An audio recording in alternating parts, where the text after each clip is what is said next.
can stop me. No. 'Cause I'm addicted to what you and I realize. Lead the way, I follow. No need to say where we are heading now, babe. I follow to the edge of it all. So tell your good night, 'cause I'll find no matter what. Yeah, susceptible now before the moment flies, before it flies. So tell your good night, 'cause I'll find no matter what. Susceptible now before the moment flies.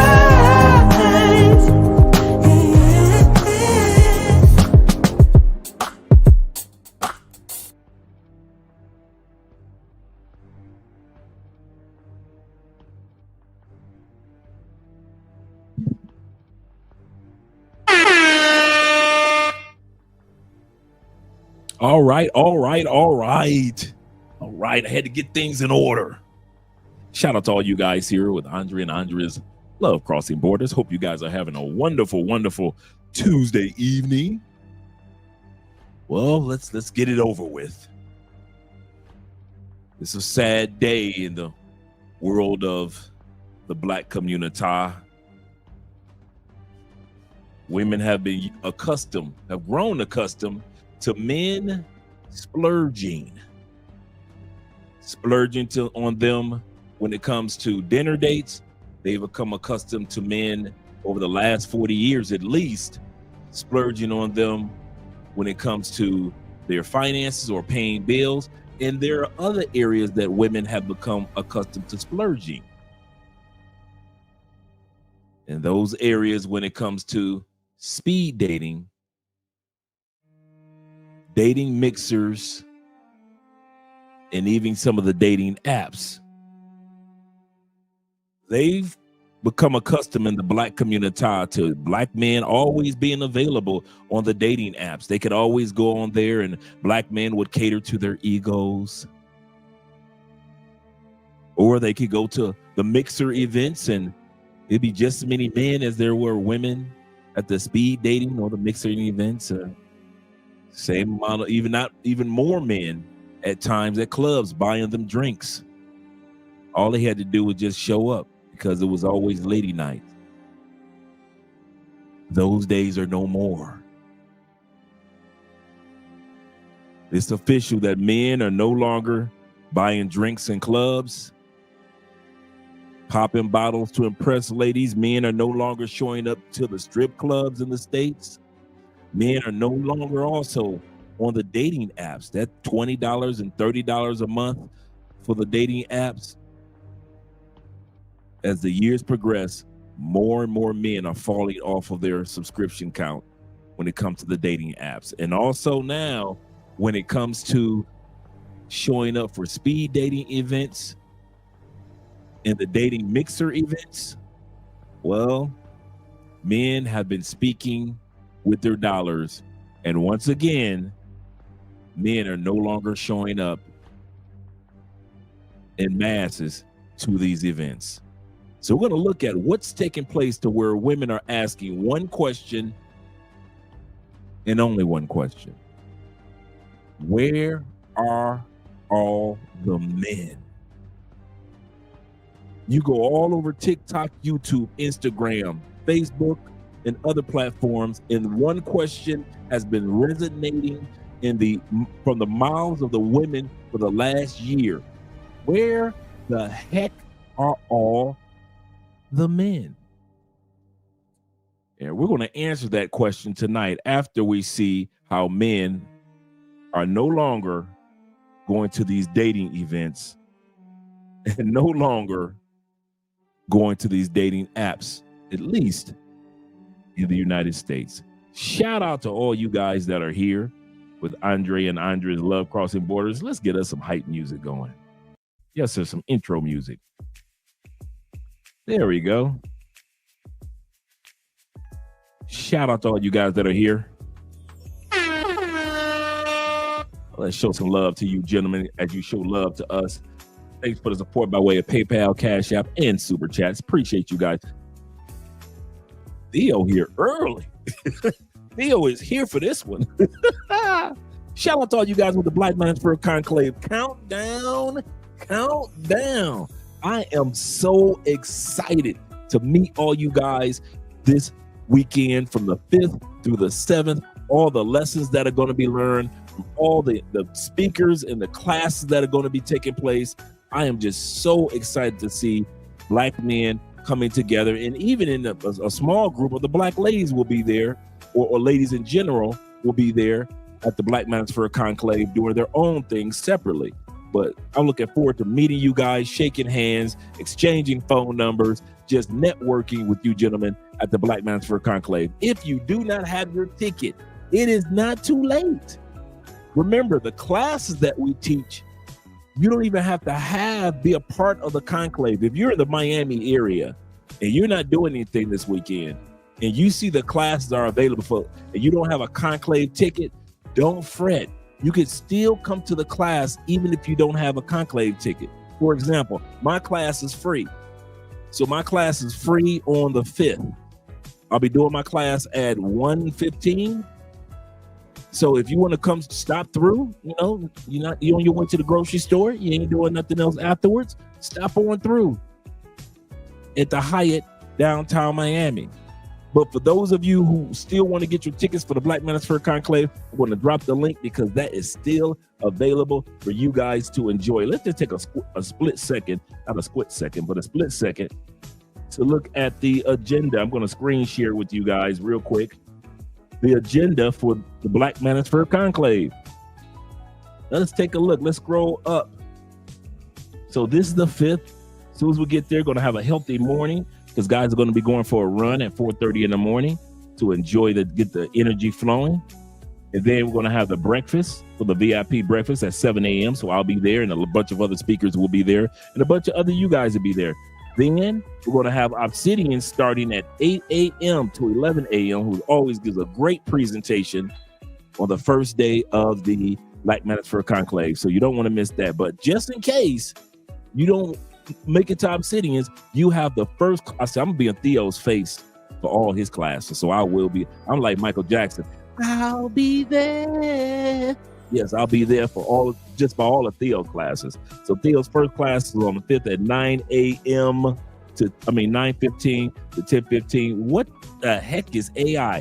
And you can be in Theo's class. And then you've got other speakers that will be speaking on the 5th all the way through. And then they're going to do the lunch break. And then right after lunch break, you're going to have our boy El Guapo at 12:30 to 12:15 to 1:15. He's going to be speaking. And while El Guapo's speaking, guess who else is going to be speaking? Bam! Theo with another class right there. AI and the workplace. So Theo's going to be speaking, as well as other classes will be taking place. And then we're going to have our next speaker after that. Shout out. And then also on the 5th, here we go, at 1:30, while the speaker is speaking, while Brother Nathan is speaking, I'll be on stage. I'll be doing my breakout class, 5 steps to relocating out of America. 5 steps to show you how to easily do it based off the book. And I'll show you the 5 steps. And then you're going to also have another breakout class at the same time. So there'll be more than one classes for you to actually go to. So shout out to that. And also, right after my class, Theo will be teaching his class. While Theo is teaching his class, I'll be on stage. The new American dream is to leave America.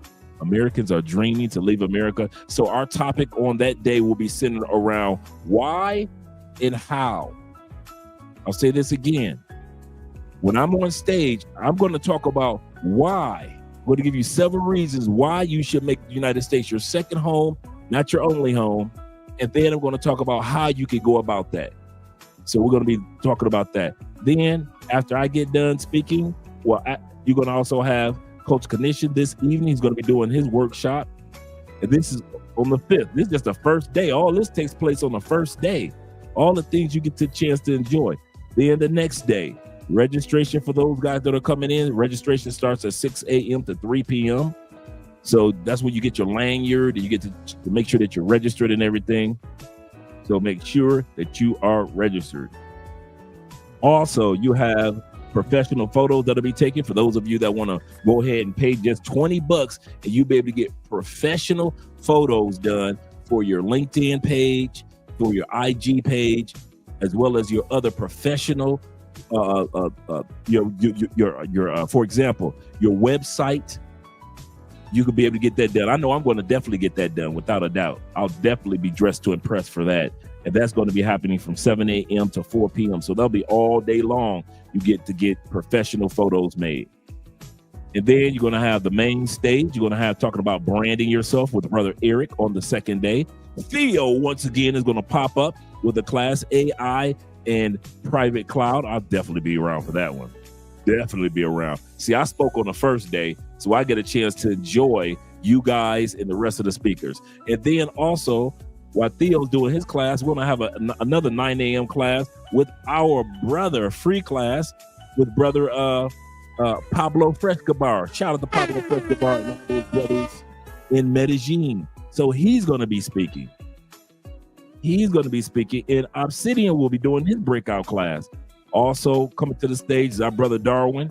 He'll be on stage starting at 9:15 a.m. So at 9:15 a.m., one will be at 8 o'clock speaker at the main stage, and another one will be a 9:15 speaker, which will be our brother Darwin, while these other classes are taking place as well. So you guys get a chance to enjoy that. Then we'll do the lunch break.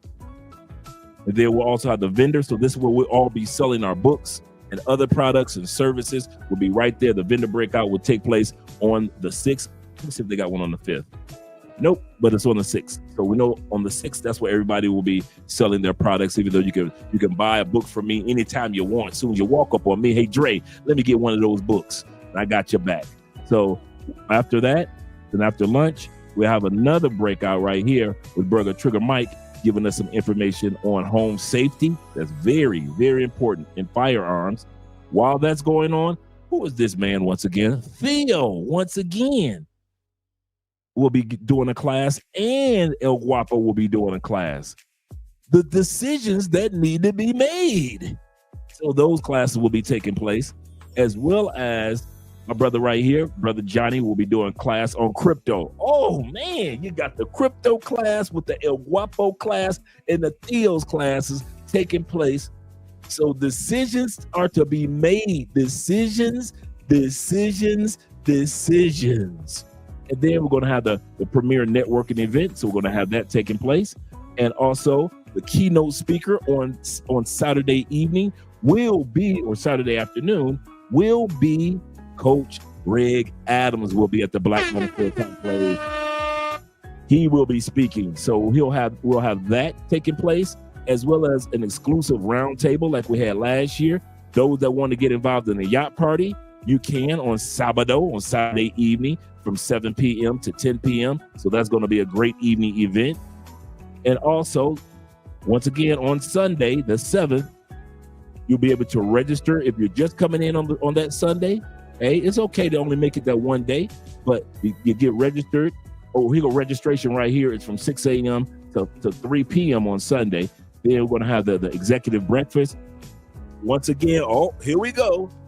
Theo will be on the main stage Sunday. So he's going to be getting us all ready for the last Class 7. Shout out to Class 7 in the building. Getting us ready while Theo's doing his thing. There's going to be other classes that will be taking place with Obsidian, and Brother Julian will be doing his class at 9:15. Also 9:15 with Obsidian. Theo will still be on stage, as well as another crypto class with our brother Johnny. He's going to be doing back-to-back days. Then the vendors, once again, you guys will be able to buy products from us and support the brothers. Once again, guys, this is important. I'm going to say this is very important. You know what? I got the wrong thing on the screen too. I didn't even look to see if I had the right thing on the screen. Let me screen share. Let me pull this down, remove this. Let me remove that. And let me bring this up and bring this up right here. I'm sitting up here talking, and I did not realize that you guys could not see the same screen that I have. Let me make sure. Andre, there we go. Okay. So everything that I've been talking about from day 1 to 5th, that Friday, all these things, Theo's class and all the other speakers, El Guapo will be speaking on the 5th. And then I will be speaking later on the 5th. Theo will be doing classes, 2 classes on the 5th, I think. Yep, 2 classes on the 5th. One at 12 and one at 2:30. So Theo will be speaking on the 6th at 9 a.m. While other classes are going in, and we're going to have brother at 8 a.m. We're going to be having brother Eric talk about branding. Looking forward to that. And then right now on the 6th, remember, you can get your professional photos taken, gentlemen. Some of us really need to invest that $20 to get professional photos for your LinkedIn. That's one of the important things that Theo teaches us about when it comes to cloud engineering. You do not want to have photos with palm trees in the background on your LinkedIn, okay? You don't want to have that. You want to look professional. As well as a class with our brother Pablo Frescobar is going to be at 9 a.m. as well. So you get a chance to choose. And then you got our brother Darwin on the 6th speaking. And you have our brother Trigger Mike on the 6th speaking. El Guapo will be teaching the class. We're going to have the vendors where we can sell products. Now, this is very important with the vendors. Support Black male media. Support the Passport Bro movement. Support the Black men expat movement. In other words, support the Black manosphere. There's a lot of things that's going on, and they want to continue to go year after year doing this. And one of the areas you want to support that helps you out are the vendors. So when guys bring products or services that's going to help you out in the long run, including your boys' books, make sure that you support, because it's all about supporting each other, gentlemen. And like I said, on Saturday afternoon is going to be Coach Greg Adams and the yacht party on Saturday evening from 7 to 10 p.m. It's going to be a great one. Then Sunday, you're going to have Theo off early in the morning, so be ready. Don't party too much at the yacht party, because at 8 o'clock in the morning, you might want to go jogging. At 4:30, you might want to come in and register and get ready for Theo's classes, as well as all the other classes that'll be taking place, such as the crypto class or Obsidian's class. Theo will still be speaking at 9:15, so he'll be speaking lunch breakout with the VIP, a lunch talk with Mr. Let Go. Shout out to him. He's going to be here. Then after the lunch break, we got Theo back once again. He'll be speaking until 1:30. And then as Theo is speaking and doing his class, there'll be a breakout class that's for free when it comes to stop working out wrong. Get your exercise routine on track as well.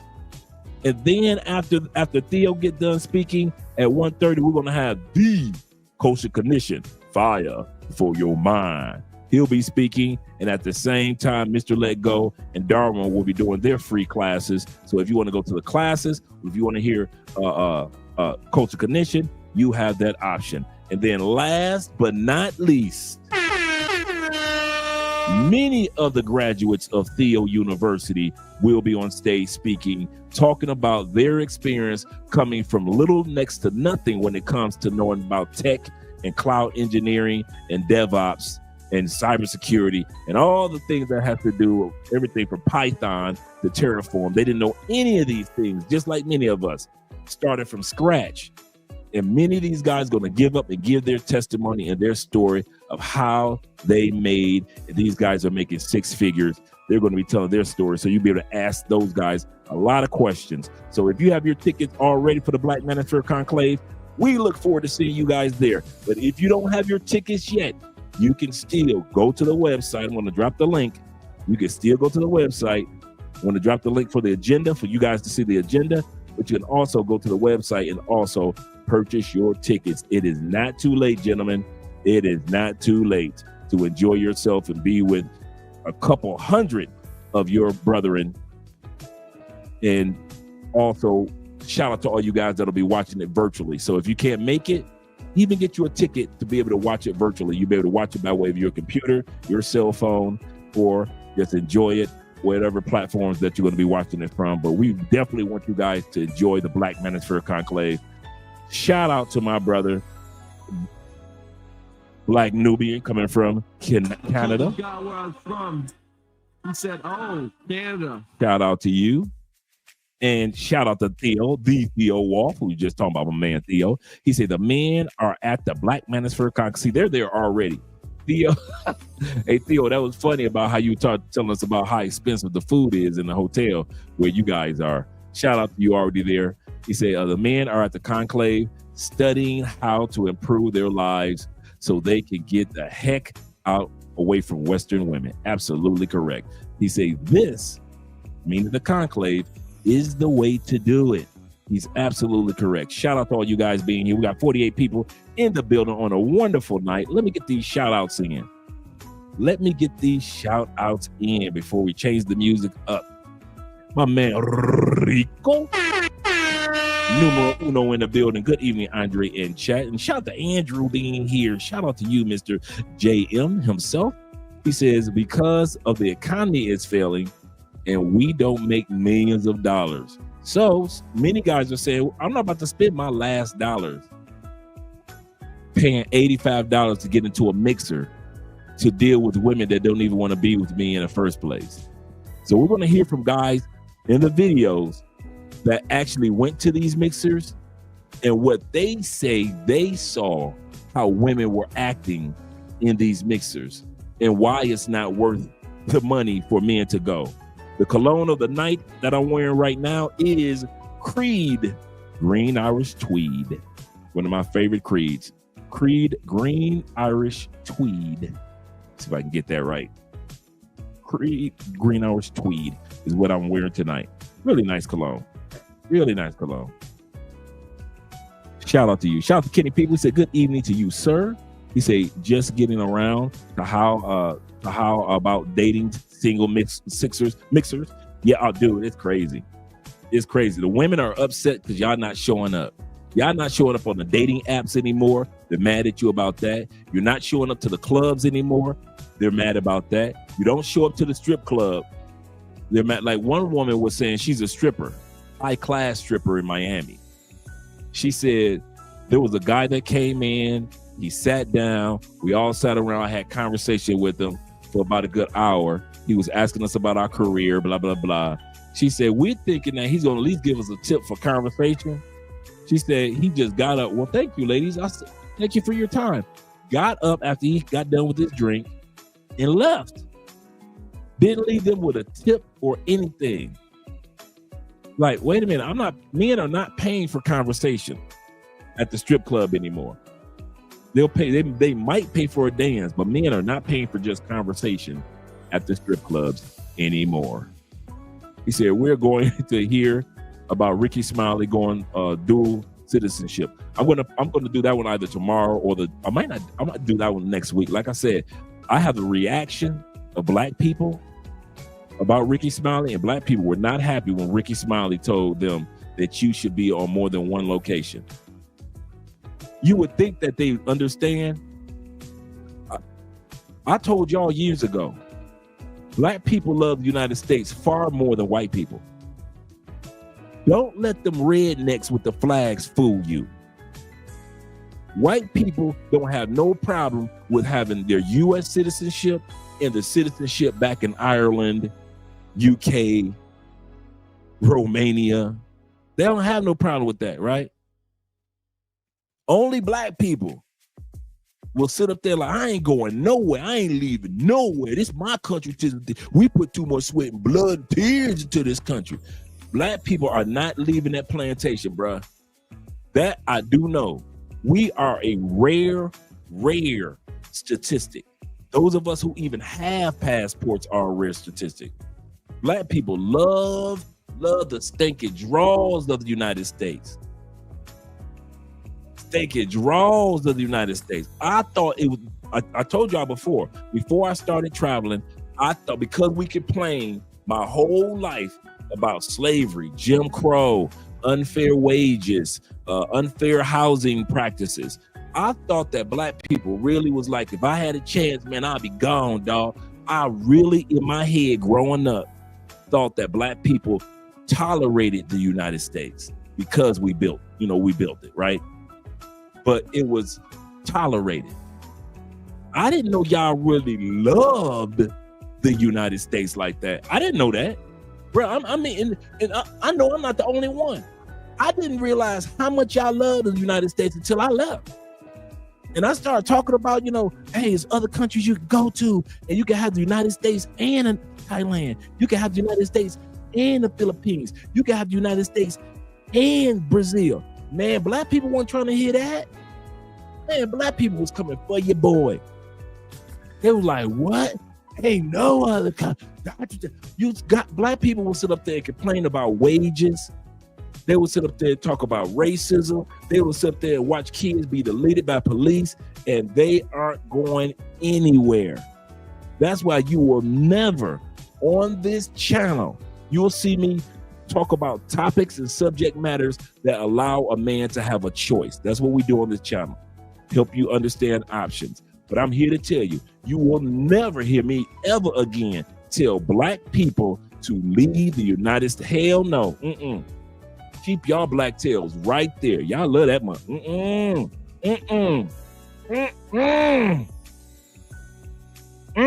I thought white people love United States. Hecky no. He said, check your email. I sent you through ChatGPT. I hope it will be helpful. I noticed that you did send me something, King. I just I was doing a consultation, so I didn't get a chance to check it out. Because I got a call from Kings and Dreams too at that time period. I get a chance to even call him back. So shout out to you, brother. Buenas noches, brothers, fellow amigos. Good evening to you guys as well. Shout out to David Dice in the building. He said, we at it again.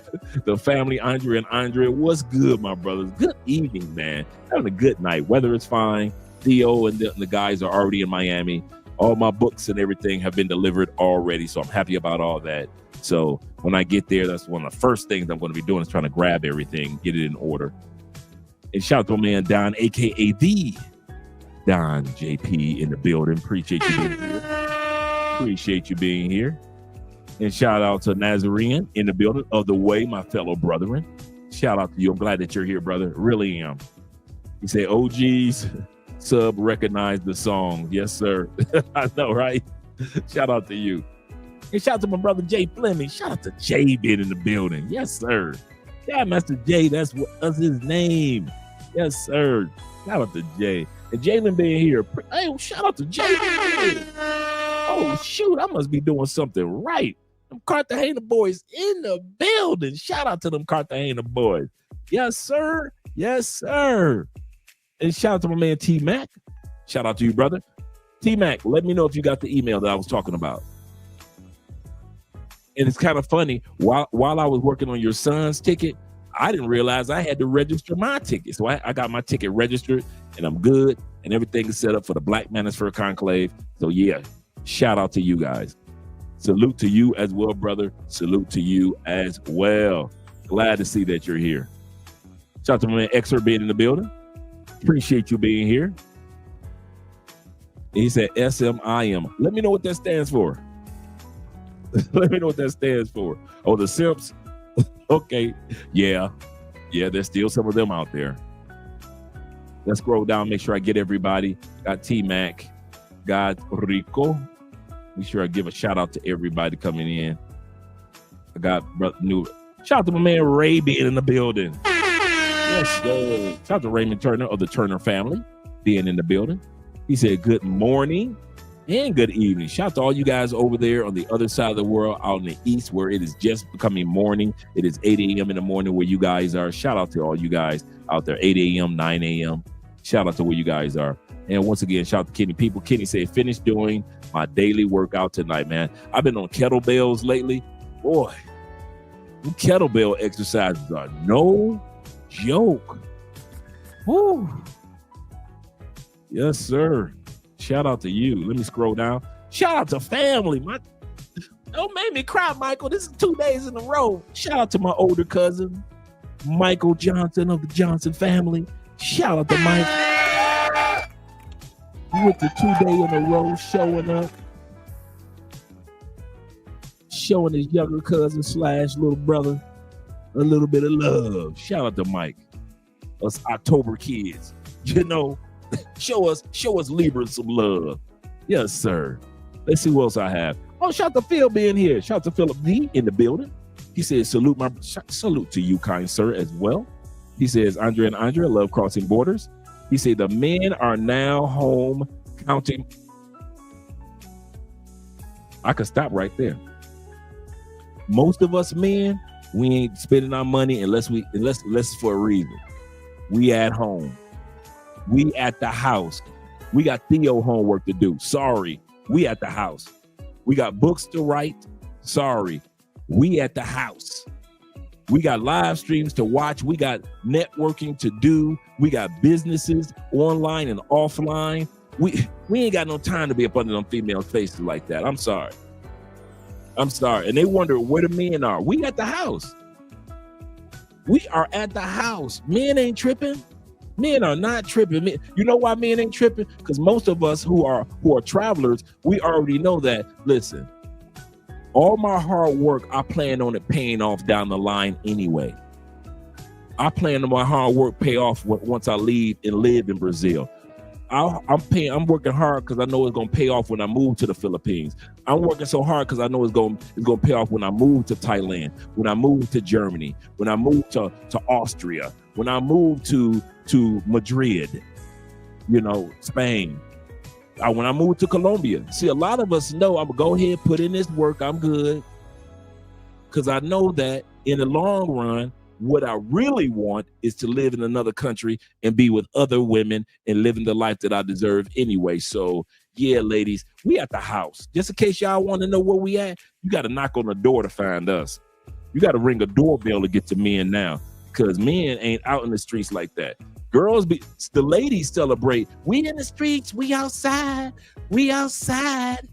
Yeah, men ain't doing that no more. Men ain't celebrating being outside. Shout out to all you men. He said the men are now home counting the money that we're saving. Shout out to crypto. From not going on these pointless dates. Facts. Salute to Theo once again. Yes, sir. Shout out to my brother. YouTubing in the building. He said the states are no longer peaceful. He said, speaking of peaceful, we need to talk, gentlemen. I got a video in Cali, Colombia of a robbery that just took place this past Friday in a really nice area that many of us down here, this robbery happened only 2 blocks away, well, really 3 blocks away from where we all hang out. So I got the video. It was in Spanish, but I used my editing system to translate it into the video into English for us. And this is something that I've been saying and warning guys about when they come down here, and Colombians can't even do this. So I have a 2-minute video that I'm going to show in a minute in regards to safety. He said the states are no longer peaceful and men want peace. Absolutely correct. Number one thing that a man wants from any woman is respect. That's the number one thing that a man wants from any woman. Girl, you gonna respect me. If you love me, respect me. Number 2 thing that a man wants from a woman is peace. Peace is number 2, not love, guys. She can love you, but if she don't give you no peace, bruh, you in trouble. And if she don't give you no peace, she don't respect you. Always get a woman that's gonna respect you. A woman that respects you ain't gonna cheat. She respects you in the relationship. Women that cheat disrespect the relationship. Guys that cheat, that have cheated, we was disrespecting the relationship. Let's be real with it. So number one thing that you should want from a woman, no matter where you're going in the world, can this woman show me respect? And I'm not talking about controlling respect. I'm talking about respect the relationship. That's why I word it like that. Not just respecting you, but respect what you both of you trying to build, what you guys got going on. Can she respect the relationship? Number 2 is peace. Can that woman give you herself peace? And that peace that she gives herself reverberates back to giving you peace. If she can't give herself a peace of mind, she dang sure can give you a peace of mind, no matter what country you go to. So look for a woman that can give you respect, that can give you peace. Número 3 is love. I know when it comes to our spirituality with God, love is first. But when it comes to dealing with these ladies around the world, you don't want to look for love first. I promise you. These women are so traditional, love gonna be there. You need to find somebody that's gonna give you peace, because if she love you and she don't give you peace, you in trouble. You need somebody that's gonna give you respect, because if she love you but she don't respect you, you in trouble. So the first thing you want to look for when you look for a woman in another country, you want to look for respect coming from her, peace coming from her, then the love coming from her. That's what you want to see. But if you look for love first, bruh, you're going to be in a world full of trouble dealing with women around the world.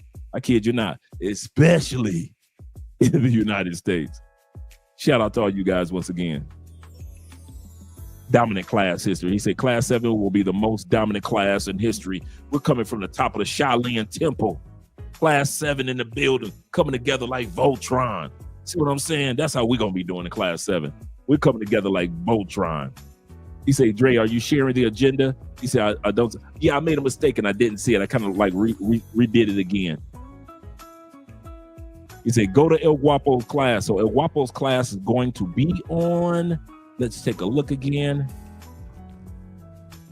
El Guapo's class is going to be on, let me move me out of the way. It's going to be on. So El Guapo is going to be speaking on the same day that I speak, if I'm not mistaken. So I speak on the 5th at 2:45 to 3:45. And El Guapo will speak on, his class is going to be on Saturday, the next day. So on Friday, I speak. El Guapo's class is going to be on Saturday at 12:45. But he'll be on stage. There we go. He'll be on stage. Oh, right. I think right before me. I'm at 2. Okay, there we go. Yeah, right before me. So about an hour before me. So he gets on stage on Friday. So he'll be on stage on Friday at 12:45 to 1:45. And then I'll be on stage. As you can see all these images of Theo. He'll be doing his classes. But I'll be on stage at 2:45 to 3:45. And then the next day, once again, Theo, but El Guapo will be teaching on the 6th. So there's going to be a lot of classes going on the 6th. All these classes are going to be going on the 6th. So much to do. So much to do. And El Guapo's breakout class is right here at 12:45. So you guys are going to get a copy of the agenda when you get there. So shout out to all you guys that are going to be there. I'm going to drop the link once again so you guys can see the agenda. And let me make sure I got everybody that's come into the live stream, such as my man Growth Talk Kofa in the building. Shout out to you. He said, how do we get this calendar? I just dropped the link. I want to drop it one more time, brethren. I want to drop this even for you guys that are watching virtually. And shout out to my man Bobby Space Ghost in the building. I'm glad to see you checking in, Bobby. My dude. Yes, sir. Yes, sir. Yes, sir. Shout out to my man Pans being in the building. Shout out to you being here. He said, peace, Dre, and the chat. He said, is there a special site to sign up for class 7 for Theo's class? Theo? That's you. That question is for you, kind sir. So his son, because his son is going to be at the Conclave. Because one of the tickets, the extra tickets that I got, I transferred over to T-Mac's son. So his son will be there at the Conclave as well as T-Mac. Shout out to you guys being there. So that question right there is for Theo. Kenny says, I'm also taking Python, practical Python this year in college. Shout out to you, man. That's what I'm talking about. Black men are doing things, man, that black women do not realize that we are doing behind the scenes. Well, they think that we're just traveling to other countries and we're not doing anything with our lives. They think we're just smoking cigars and drinking brandy. Okay. I'm not black, I'm OJ. Okay. Believe what you want to believe. Tori in the building. Tori said, evening, Dre, Theo, and family. We are all the men they ask. Yep. Where all the men at? Yep. They know where we at. Not being bothered. He said, away from them. Absolutely. He said, the juice is just no longer worth the squeeze. Shout out Mr. Let me see this. Mr. Dacus. I hope I pronounced it. Mr. Dacus, the navigator in the building. Appreciate you being here. He said, come to a mixer event to get rejected? No, thank you. That is one of the number one things that the guys that went to the mixers that we're going to see tonight talked about. How they paid $80, $100 to go to these mixers. There weren't that many men there. 80 women, and yet these women were acting funny style and still rejecting the dudes. Like, no, thank you. No, because you know how women get when they're around other women. That's the part why men don't show up to mixers. We know how a group of women are when they just around their girlfriend in a regular club setting, a regular bar setting, a regular restaurant setting. How many times have y'all had a chick that you knew would have gave you her phone number if it was not for her single girlfriends effing it up? I'll do that. I put a 1 in the comment section. Put a 1 in the comment section because I know I did. If you ever knew that you was gonna get that phone number or you was gonna get that coochie, and the person that effed it up was not the person who you was getting their number from, but it was their friend, the hater friend, or the hater friends at the table. You bought the one chick a drink. One of the reasons why dudes stopped buying drinks for chicks, because chicks started expecting the whole table for you to buy a chick for the whole a drink for the whole table. Yeah, I thought I wasn't the only one. Thanks, guys. I'm not the only one. You knew you was gonna get that number. And her old hater friends, come on, girl, let's go. I'm ready to go. We're together. We're gay. We're together. All of this, you looking like, and the girl looking like, come on, man, you hate me. And so she going with a girlfriend reluctantly, and you can just see the look on her face like, I'm so sorry. I wanted to give you I'm so sorry. Amplify that in a mixer. You 7 dudes, and you in a mixer with 80 women, and don't none of them want to come across as a pick-me. I'm going to say this again. None of them want to come across as a pick-me. Let me change the music up. That's a great point, brother. None of them want to come across as a pick-me. So each one of them reject you, even though there were a few of them that did want to get your phone number. That's the part that probably just has you looking like, what? She looking at you with the eyes of interest. She wants you to sit down among the 80 women. She wants you to sit down next to her. And you want to sit down next to her. But her old hater girlfriends and all the other 70 plus women looking like, so you chose her, huh? You sitting next to the white girl, huh? All these sisters up in here and you choose the white girl to sit next to, huh? Man, ain't nobody trying to go through all that and you just paid $100 to get in. Ain't nobody trying to go through that, sisters. Y'all, that's a hustle. He said, Andre, I got the email. Thank you. He said, now he can finish his plans. He's excited to attend. Shout out to your son, man. Shout out to your son. That actually helped. Like I said, that actually helped me to remember that I had to register my ticket. So shout out to all you guys. He said, I'm out this bitch in 2 years. Countdown. Countdown for all of us, man. Kid you not. The plantation bros, he said they've been on the plantation, talking about the black community. They've been on the plantation so long, they don't want to leave. Many of them. No, absolutely correct. He said they'd rather work for massa than to make their own way, Unfortunately, this is the truth. Brother, I mean, from the bottom of my heart, I did not know black people loved America the way that y'all do. I love America. Y'all love America like Samuel L. Jackson loved Leonardo DiCaprio and Django. That's how black people come across when they love America. Y'all act just like Samuel L. Jackson. I swear, I wish I could think of somebody else that I could compare it to. And then y'all, the reasoning why y'all say that is because we built America. Pause. We built the Egyptian pyramids. Y'all going back to Egypt? Y'all ain't going back to Egypt? We built the plains of Africa. Y'all ain't going. So most of y'all ain't going back to the plains of Africa. But y'all built it? Y'all ain't doing that? Before Columbus, we were in Europe. So y'all ain't going. We helped build Europe. So y'all ain't going back to where our Maori brothers are. The Moes. Y'all ain't going back because the Moes went through Italy and y'all ain't going back to.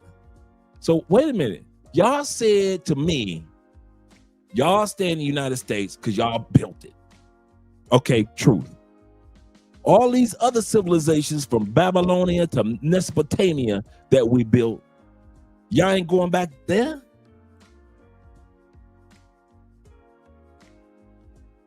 So y'all ain't going back there. We built all these other places. So to use the excuses because we built it, I don't get it, but I don't argue it. I swear, you will never see me arguing on a panel or arguing face to face with a black person that's in the United States and try to convince them to leave. Hell no. I will talk to a redneck hillbilly from the hills, the Appalachian hills of Kentucky, and talk to him about using his passport and how his heritage can be used in both countries before I talk to black people about how to use their advantage of being an American. And you can keep your American citizenship. You can still make money in America and still be able to enjoy another country. You can't convince black people of that, and I'm not about to waste my time doing it. People that want to hear it, yes. Regular, everyday black people in y'all Walmart, oh, bro, I ain't that stupid. I am not that stupid. That's a headache. That's a headache waiting to happen. Shout out to my brother Hannibal in the building. What's up, Dre in chat? What's up to you, brother? Yeah, those kettlebells are a beast, man. I love him too. I love doing the kettlebell workout. He said, I'm leaving those alone right now. Yes, sir. Shout out to the Libras. Yes, sir. He said, Libra flaw, trying to make an imperfect world perfect. That's our biggest flaw. We think everything should be fair. We think everything should, because we the scale. We want everything to be balanced. Life is good when everything is balanced for us. Not too good, not too bad, just balance, right? The problem with that is we give. We don't get, because we always want things to be so balanced. And that's not how life works. So that is a Libra flaw. Absolutely correct. We want to make an imperfect world perfect. I've heard that 100 times. Andre, you cannot help everybody. You can't help everybody. But no, Dre, you can't help everybody. And I still sit up there, try to do it, and end up getting embarrassed. Jay Anderson, the great, is in the building. Shout out to you. He said, that's so true. He said, I'm home now sipping on brandy, enjoying some good brandy. Ain't nothing wrong with that. Nothing wrong with that. He said, Medellin crew is I can imagine how many people in Medellin. He said, we are heading down to Bogota for the Kendrick Lamar. Oh, man, I forgot Kendrick Lamar going to Bogota, Colombia. Shout out to Kendrick being here in Colombia doing concerts. Who was here a couple years ago? Wu-Tang Clan was just here.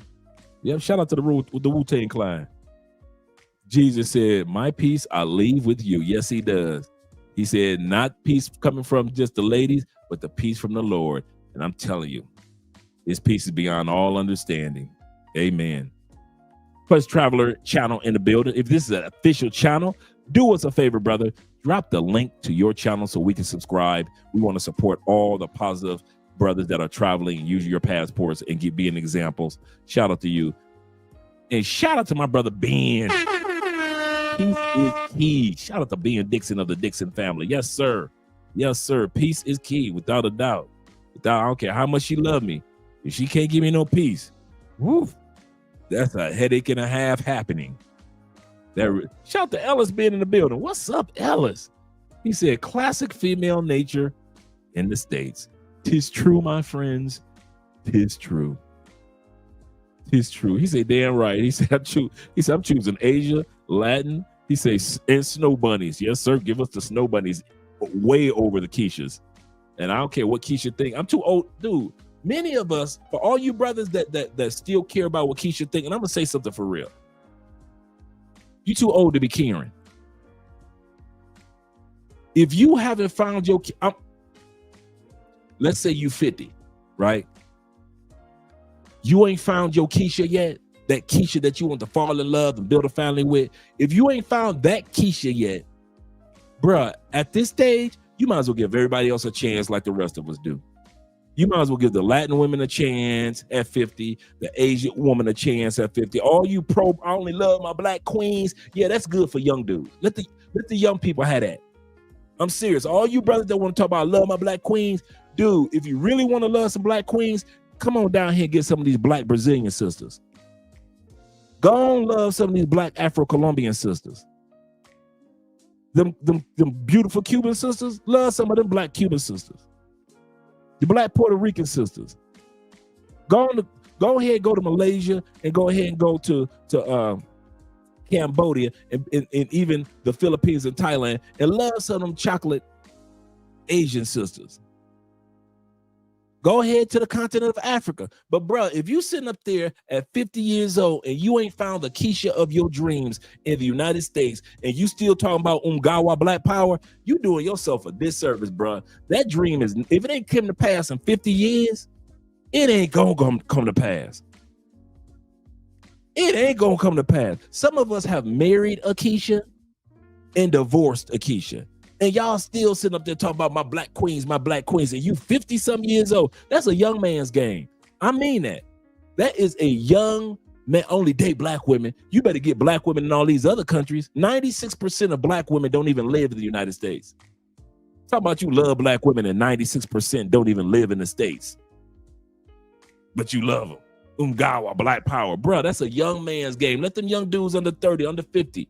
Let them young dudes talk that I want a black woman. Let them dudes talk that crazy talk. I want only go be with a black woman from the United States, even though I know they filed for a divorce against me 70% of the time. That don't mean nothing. I'ma still be with the black woman. Let the young dudes do that. Let the young dudes talk like that. I only need my black queen, the black community, a black love, a black oneness together in oneness. That's a young man's game.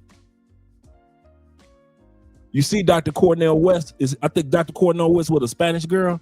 We talking about the Dr. Pro-Black, big Afro, college professor, Dr. Cornel West. I think he got a white girl, or I think she Latin.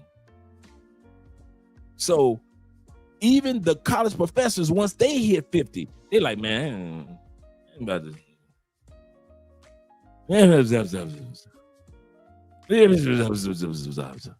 Ain't nobody going through all that.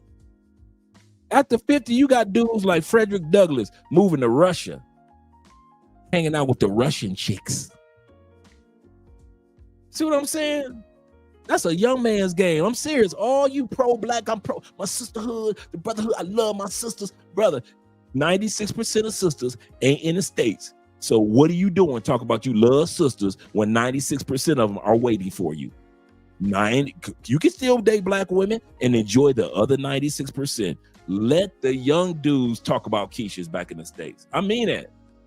You will never hear me talk about I'm going back to the States because I'm trying to help the black community with black love in the States. I wish I would.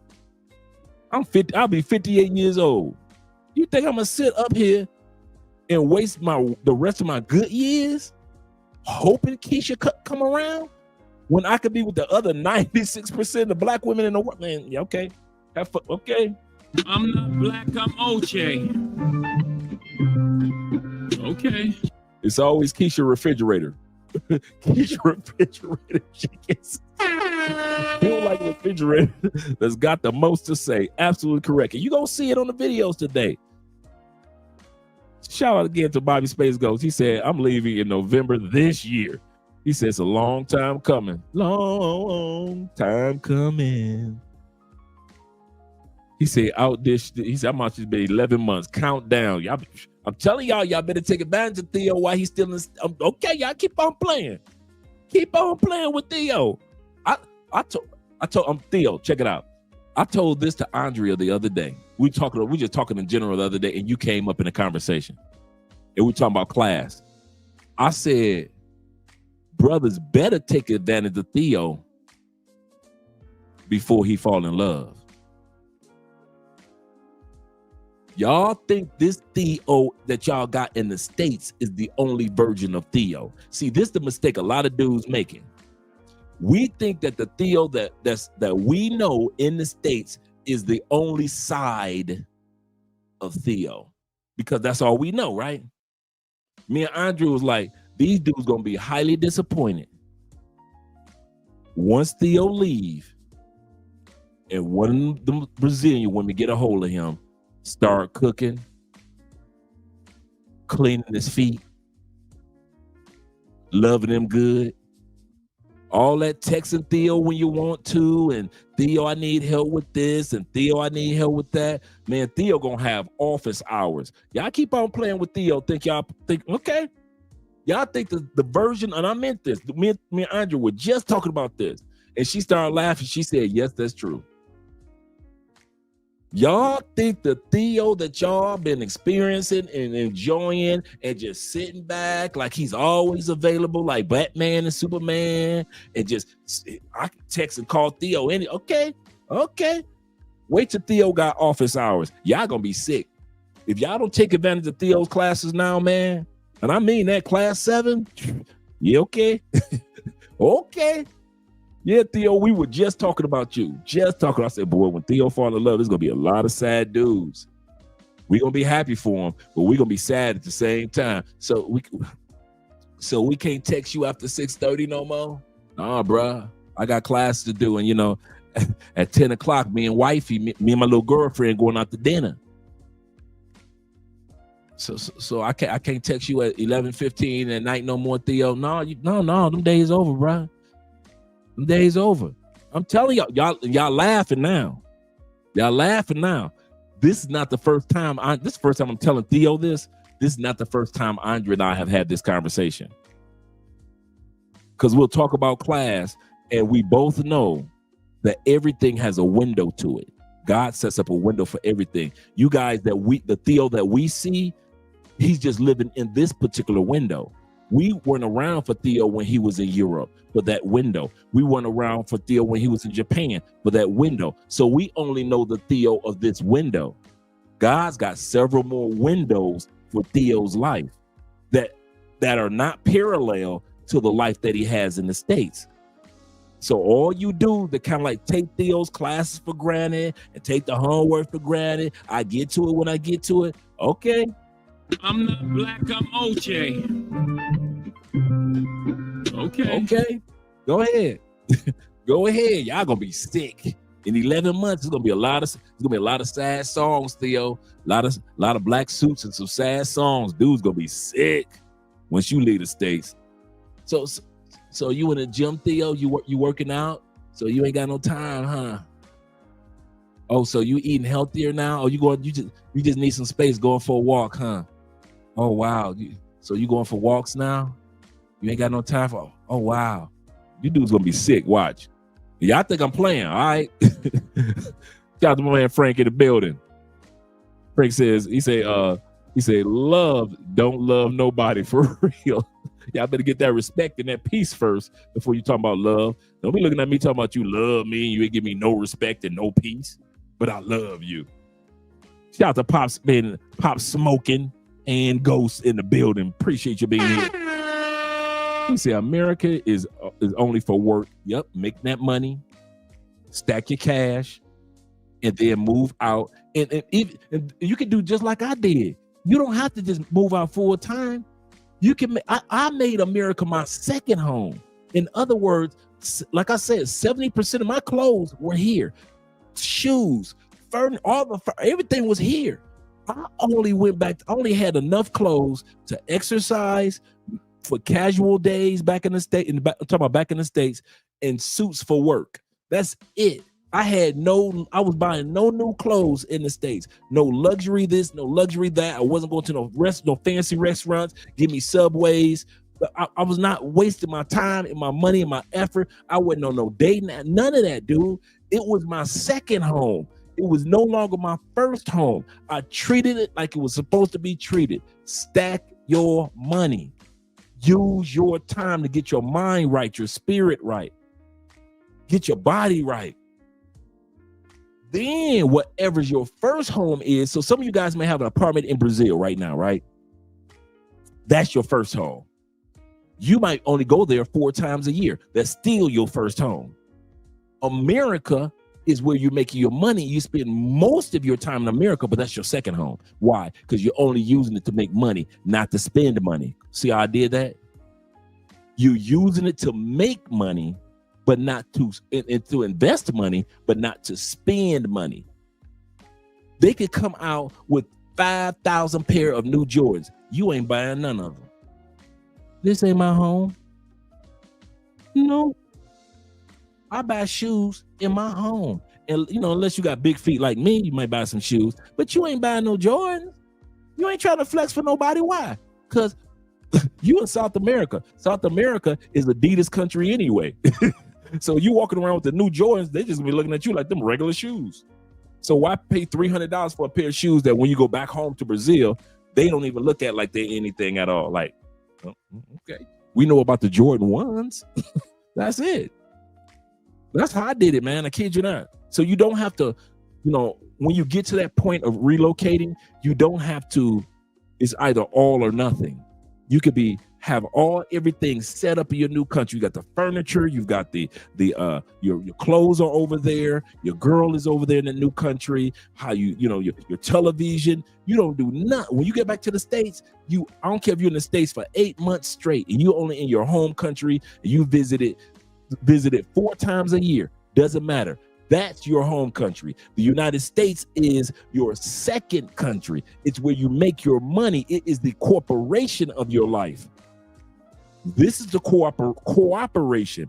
You cooperate with this country here, your first country. You cooperate with the United States. Treat it for what it is.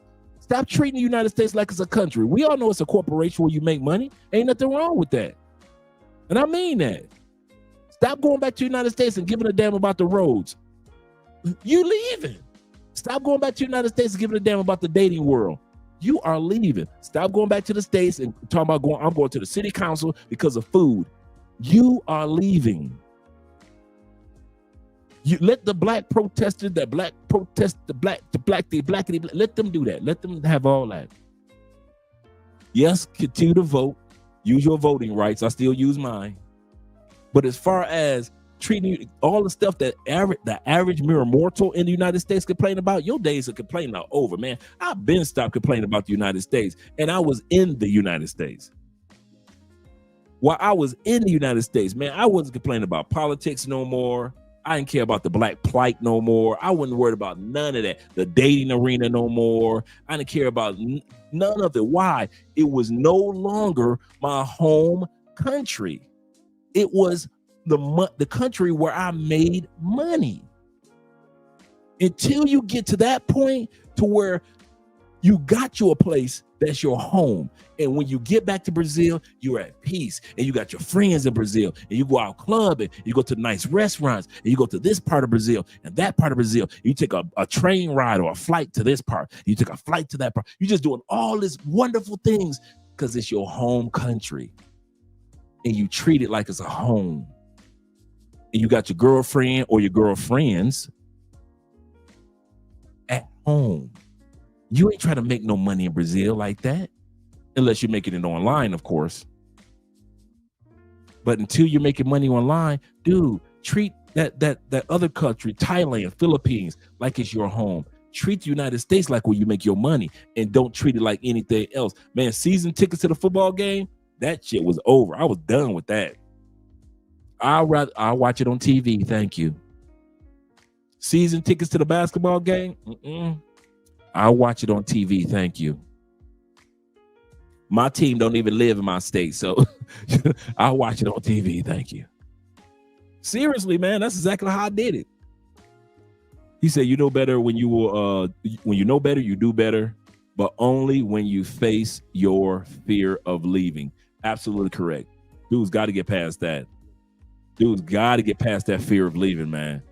It is not that serious. Gentlemen, this how I got past the fear of leaving, even though I was traveling and like many of you guys. What got me past the fear of leaving, well, I asked myself, Dre, what is the worst thing that could happen? I mean, the worst thing that could happen. other than health, at that time period, I would have to go back to the States, make money, and leave again. That was it.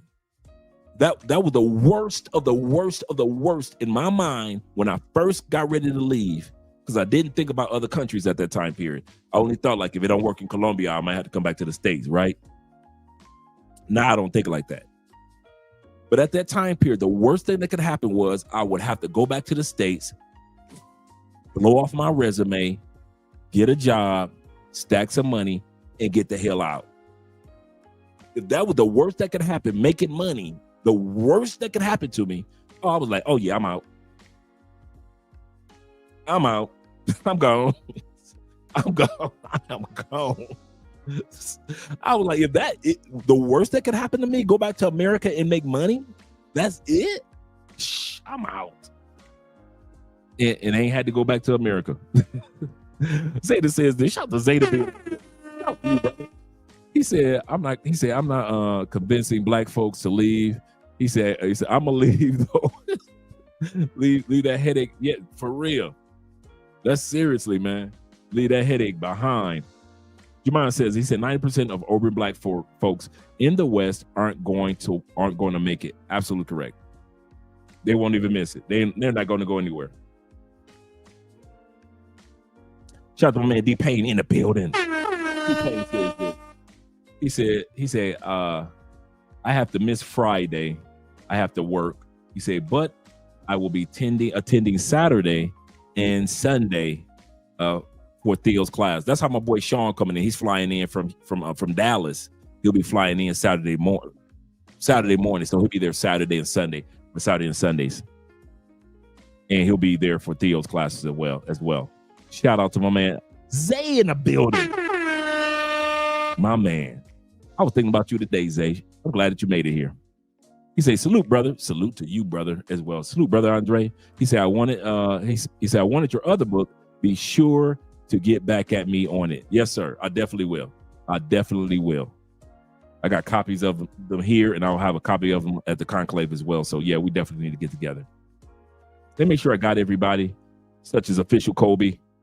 We got 77 people in the building. Do us a favor, guys. Click the like button. We like you. Make sure that you like us too. I appreciate that, gentlemen. And thank you for supporting the channel. He said most Black Americans still have the slave mind. I saw a TikTok today from a middle-aged Black woman talking trash about Black men going to Colombia. Shaking my head. Don't waste time with these chicks. And it's another thing. You're absolutely correct. It's another thing with Americans. Because we haven't been anywhere, many of us know you cannot describe Brazil. It is just such a wonderful experience. You can't just tell somebody in a short paragraph about the true Brazilian experience. They can't see enough YouTube videos about it. They can't see enough TikTok videos. You literally have to be in Brazil to literally take it all in. Same thing with the Philippines, same thing with Paris, same thing with Portugal, same thing with Madrid in Spain, same thing with Colombia. Unless you are, and I'm not talking about Cartagena, I'm not just talking about Medellin, I'm talking about the country of, you will never understand how amazing Colombia is unless you're here. You will never understand it. It's just like in the video with Lead Attorney, when Lead Attorney said you could live in America for 1,000 lifetimes, 1,000 times, and you will never, ever experience what you experience outside the United States while you're in the United States. And he meant that. And Lead Attorney lived in Mexico for 6 years. He said, if you lived 1,000 lifetimes, 1,000 times, you will never experience what you experience outside the United States while you're in the United States. My point is, we would be fools upon fools to try to convince Black people who are in the United States of how wonderful the world is outside the United States. Because think about it, we didn't know any better either. They had us programmed thinking America was number one this, number one that, number one for this, number one for that. And come to find out, America is a great country without a doubt. But there's a lot of things that we are not number one in that they sold us the idea that we're number one or the only ones. Well, if America was so great, why is everybody trying to come here? No, everybody's not trying to come to America. Only poor and impoverished people from each country are trying to come to America. Let's get that right. Only the poor and impoverished and a few rich people use the visa process. And a few intellectual people use the visa process, but that's so few people. So few people of intellect try to come to America. They build their own businesses in their own countries. They build their own shops. They build their own online stores. They build their own law firms, their own doctor's office. They work for their own hospitals. They're not going to just drop being a doctor in their country just to hope to be at a clinic in America when they got their own private practice and making good money in their own country. And a lot of us Americans don't realize that. We really think everybody on the planet, there are over 9 billion people. 9 billion people are not trying to. I need to do a live stream on the immigration issues in other countries. The same hell that America is going through, Spain is going through the same thing. Italy is going through the same immigration issues. Same immigration issues, America. Portugal, same immigration issues. Germany, they're going through the same thing, America. America, you ain't alone when it comes to immigration issues. You've been sold that you're the only ones. That's why I say I need to do a video letting you guys know. I keep up with the like international newspaper, kind of like online, and they talk about the major immigration issues that they're going through because, you know, Africa is like right underneath Southern Europe. So Spain and Portugal and Italy and Greece, all of them are going through immigration issues. And Germany is right there, and France is right there. All of them going through immigration issues. America, you do not have a monopoly on immigration issues. I don't know why you think that, but you be selling that to black people, and black people believe that everybody want to come to America. No, there are people that do not. There are Africans that are not busting their butt to get to America. They are busting their butt to get to Europe. There are white Europeans that are telling Africans right now, I don't know why you coming here, because it is expensive as can be to be here also.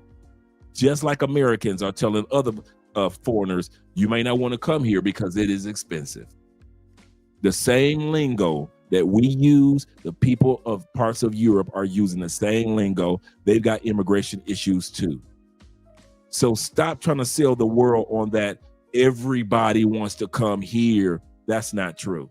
We're not the only countries dealing with it. Shout out to you. And Ellis said, that's a fact. Shout out to Ellis being in the building. Yeah, Dave Chappelle has a Filipino. Correct, man. Let me scroll down, make sure I got everybody. I can't go to all the comments right now, but I want to make sure I got everybody. Shout out to Frank being in the building. Mr. Frank Ellis being in the building. He said, black men over 50, give up on your Keisha dreams. Absolutely correct, man. We over 50, man. We only got a couple years left. About to sit up here and waste our last 20 years trying to bring black love together in the United States. That's a young man's game. Y'all can have it, young men. Y'all can have it. All the picket signs, all the bullhorns, all the city council meetings, all the meeting up in churches in secret, all that. Whatever we was doing for the civil rights movement and the equal rights movement and black love movement and all, y'all can have it, man. We over 50 years old. We ain't got no business being out there. You want black love? Get a passport. I'll say that again. If you really want black love, get a passport, brother. Shout out to Jeffrey Rice in the building. He said many versions of Theo. Absolutely correct. He said be very concerned. If I say when, be very concerned when I control my diet, refuse to eat sugar, and become focused on Latinas. Within 2 years, Theo will be.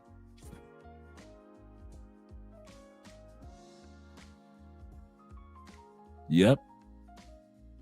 That's a Theo. That's been my prediction for a while for your life. That's been my prediction for a while for your life. That because you bless so many people, I really believe that God is going to bless your life. And I mean this. I've been thinking about this for a long time. That's why I'm like, okay, Andre, you got to buckle down for class 7. Some of you guys think I buckle down for my class and Theo's class is class 7. For me, that's a part of it. But I really buckle down because I see what God is about to do in Theo's life. I swear, I see what God is about to take Theo, and it ain't gonna be no more class this, class that after a while. In a few years, it's gonna be once upon a time Theo used to teach these classes about this and that. Remember that dude Theo, man? I wonder what Theo up to. Y'all ain't ready for that. Y'all ain't ready for the moments when someday somebody said, I wonder what Theo up to. Man, you know we got some shorties now. You got some kids now. What? Yeah, you got one shorty. They done had them a kid. Y'all ain't ready for that side. I am. I kid you not, Theo. This first time I ever told you this, bruh. I already see prophetically that it is not coincidental that you bless so many people, and God is not going to sit up there with his arms folded waiting for you to bless somebody else. God is like this.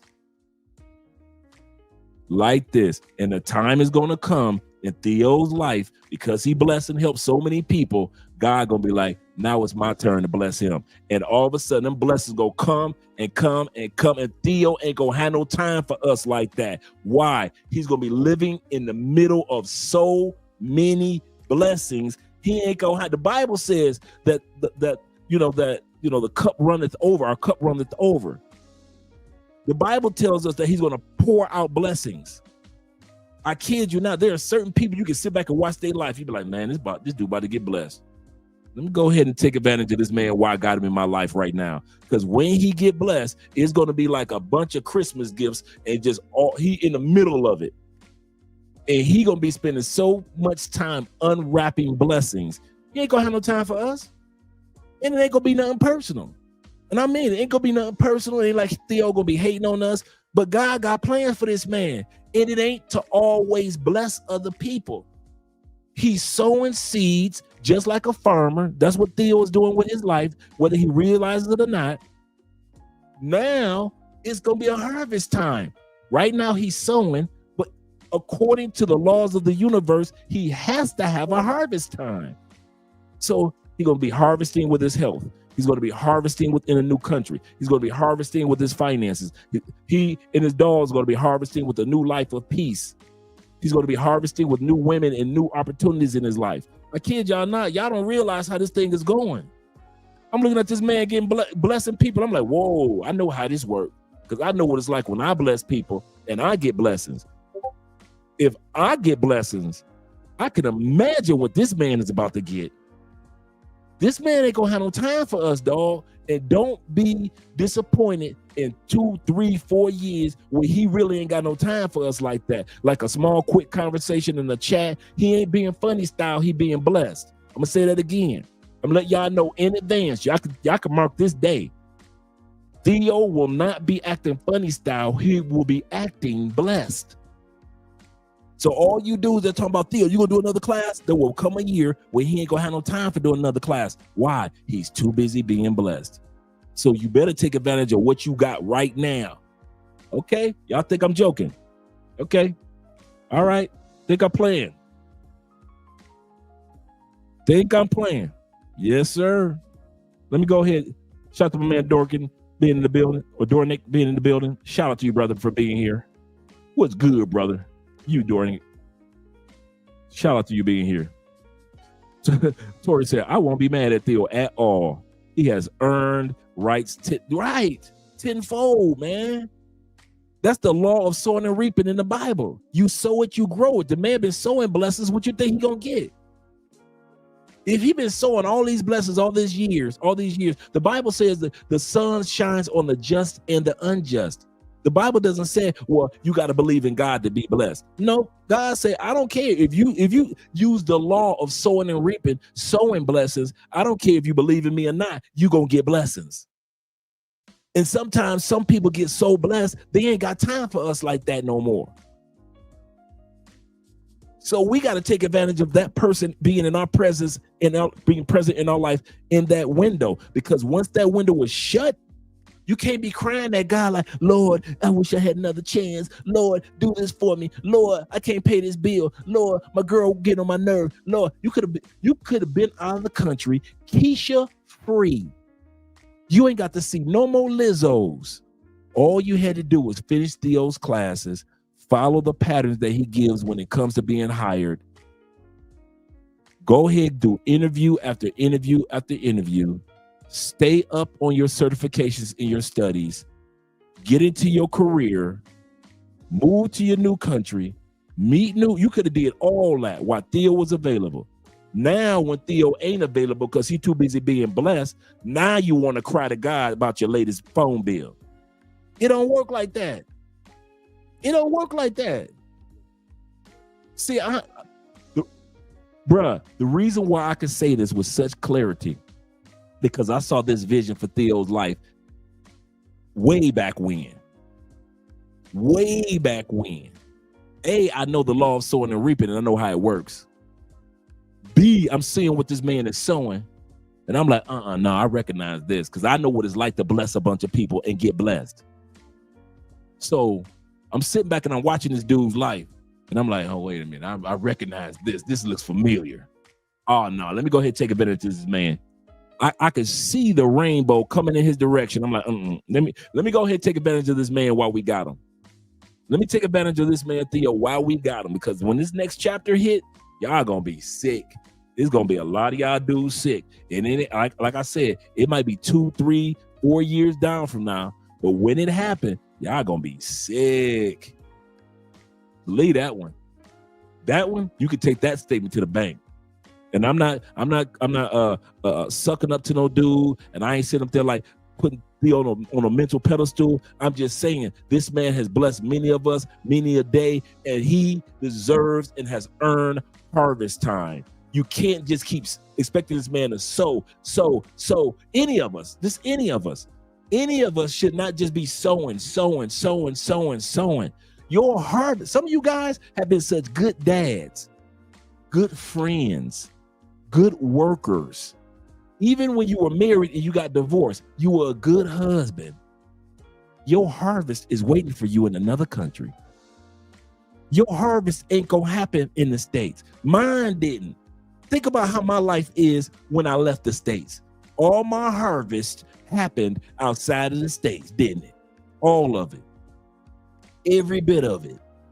I'm not going to sit up here and pretend like I was going to get this type of harvest while I was in the States. I got this harvest outside the States. Same thing with you guys. A lot of you guys have been doing some amazing things in your life, and some of them you might feel like, man, my life ain't doing good. It ain't supposed to be. It's supposed to just be good in the States. It's going to be great outside the States. I'm going to say this again. Your life is supposed to be good in the States. You live in a good life. You got your money right. You got your mind right. Your kids are doing good. You live in a good life. Your great life is waiting for you outside the States. That's why I say make the United States your second country and not your only country, because the great things that you're going to be doing in your life, such as my man Ronan Travelers in the Philippines, such as Richie Mack in Thailand, such as me in Colombia, such as my man Aaron with the Passport Bro app in Thailand, and he was in Brazil, such as Tailor Made Dreams in DR, such as in DR and in Thailand, such as my man Love, my boy Marcus, Love Passports, Love Purpose and Passports, him and his wonderful wife. The greatness for many of us ain't meant to be happening in the United States. Some of y'all are just meant to be good in the United States. Many of you guys are living good lives. I'm not saying normal lives. I'm not saying a dull life. I'm saying you living a pretty good life. But I'm telling you, your great life is waiting for you in another country. That's why you grind for 5 months, 5 years, or even 15 years. Not to get to another good life, but to get to a great life that's waiting for you in another country. You better believe that one. That one, you better believe. I'm living proof of that one. Shout out to my man D-May in the building. He said, I'm truly blessed to have you brothers in my life. We are blessed to have us all. I'm glad to see you, man. I am glad to see you, man. You guys encourage me. You really do. You really do. Let me make sure I got everybody that we get to the video. I think I got everybody. Yep. Like tailor-made dreams. Absolutely correct. Yep. Absolutely correct. So don't take for granted the person who you have in front of you. Because I'm telling you, that time period, he gonna go from being Theo will go from being David with the sheep and the shepherds to being King David. Right? David was in all them years, he was just in the fields making music, writing the book of Psalms, just writing music, right? Just a regular old preteen in the fields. Nobody saw him getting ready to kill Goliath. Nobody saw him being king and forming Israel the way that it is in Judea. Nobody saw that coming. Just like with Theo, just like with you and many of you other brothers, you might not see your greatness until you leave the United States. Just like King David didn't see his greatness until he left the shepherd's fields. He was living a good life as a shepherd. He lived a great life as a king. Kid you not. Shout out to Growth Talk. He said, gentlemen, you found this space for a reason. Take advantage of it. Yes, sir. Take advantage. Shout out to you. Shout out to all you guys that are here. Appreciate you gentlemen being here. Let's get started. Okay. Shout out to Bobby Coltrane of the Coltrane family. Salute to you as well, kind sir. Salute to you as well. All right. Let's get started. We got 81. Okay. I mentioned earlier, man, that this past Friday, video footage of a robbery that took place here in Cali, Colombia, me and another brother who I just did a consultation with, we were just talking about this. We were just talking about don't do this. So I translated it into English, the video, and I want you guys to see it. Let me add this to stage. Friday, there was a robbery in the Granada neighborhood in Cali. Oh, here we go. He said last Friday, there was a robbery in the Granada neighborhood. Granada is a really nice neighborhood, really nice. This restaurant is just a few blocks away from Rico Richie. Rico Richie is the restaurant bar where many of us hang out at. He has American food. He's a brother from Atlanta. I met his parents a couple times. They came down here to see his bar, and all of us got a chance to meet his family. I met his son 100 times. They're always down here. His brother's always down here.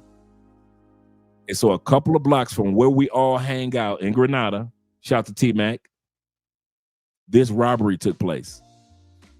This was this past Friday.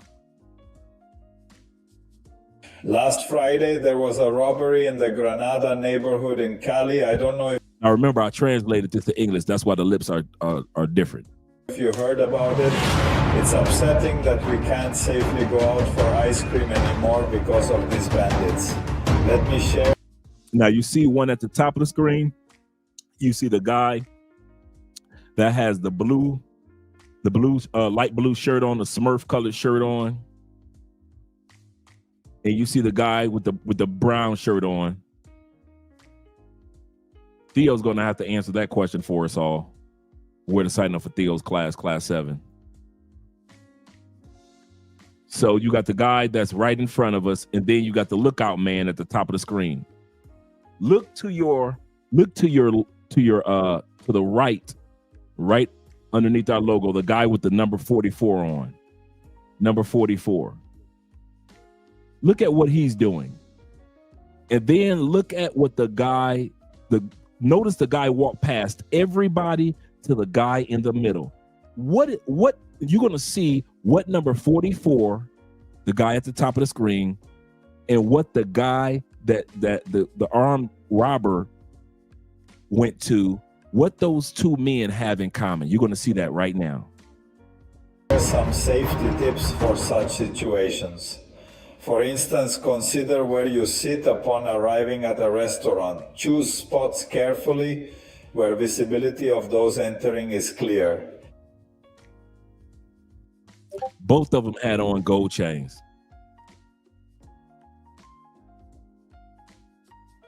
The robbers had followed them and noticed the gold chains and followed them into the restaurant. Notice, if you notice, nobody else got robbed. They have followed them by observing the gold chains. How many times have we told y'all in Colombia, shout out to Lee, and shout out to Ken Crawford in the building. Good evening to you, kind sir. How many times have we told y'all in Colombia, you do not need gold chains? Locals can't even get away. They think they can. I've seen a couple of locals try to do that. They think they can get away with wearing a cheap gold chain. If it's shining, it makes you a target. Look at what the gunmen do to the other people at the restaurant. Watch what's going to happen to the other people at the restaurant. They have their backs to the street and their backs to the entrance. That's one mistake that they're making. Me and Andrea, we always position ourselves to where one of us are always facing that door.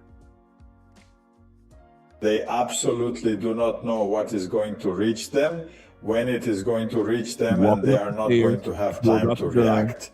The best place to sit in this restaurant would be right here in this corner, where first of all, we are with our eyes on the entrances. And second, there are a number of obstacles between the possible aggressors and us. Second, we are going to see each group of people.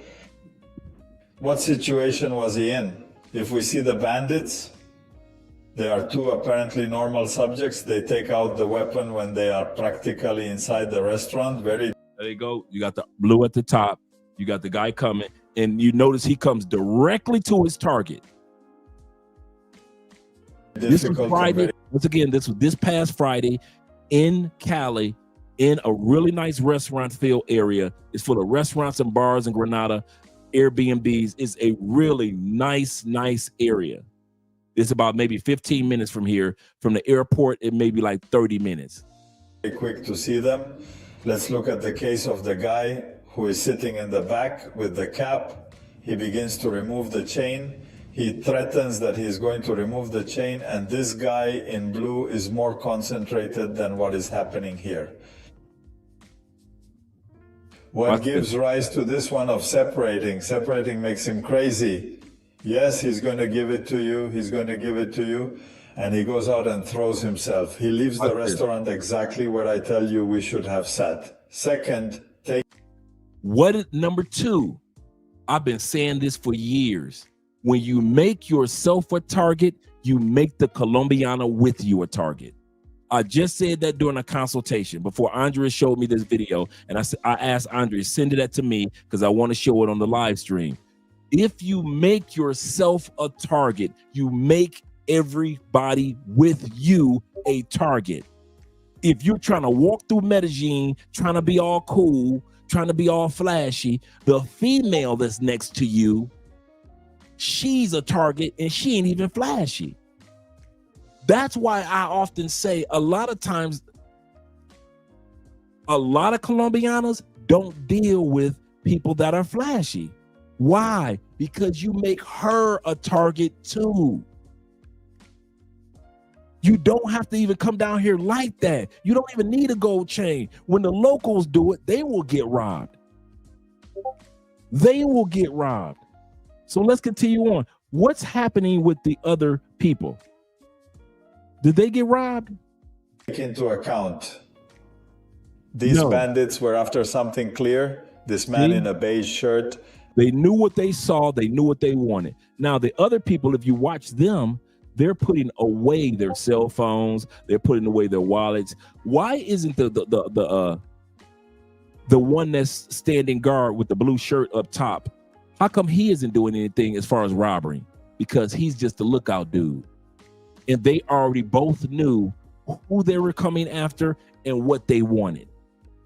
They didn't want to waste time robbing everybody in there. They literally walked up to the guy they saw shining with the gold chain. They robbed the victim who they wanted. They robbed the woman that was with him, and they left out. Didn't touch and take money from any other person. Nobody else except for him and number 44 up top got his gold chain. Apparently, Clara here had a chain, some belongings that these bandits had already seen from the outside and came exclusively to steal it from him. Did you notice they didn't take a wallet? Did you notice they didn't take a cell phone? They took the girl's purse, so that probably had her wallet and cell phone on the inside. They took the woman's purse, and that was a big purse, so it looks more like somebody probably was his mama. Because that type of person in Colombia, that's kind of like the purses that you'll see somebody's mama or auntie or older sister have. It looks like those type of purses for older people.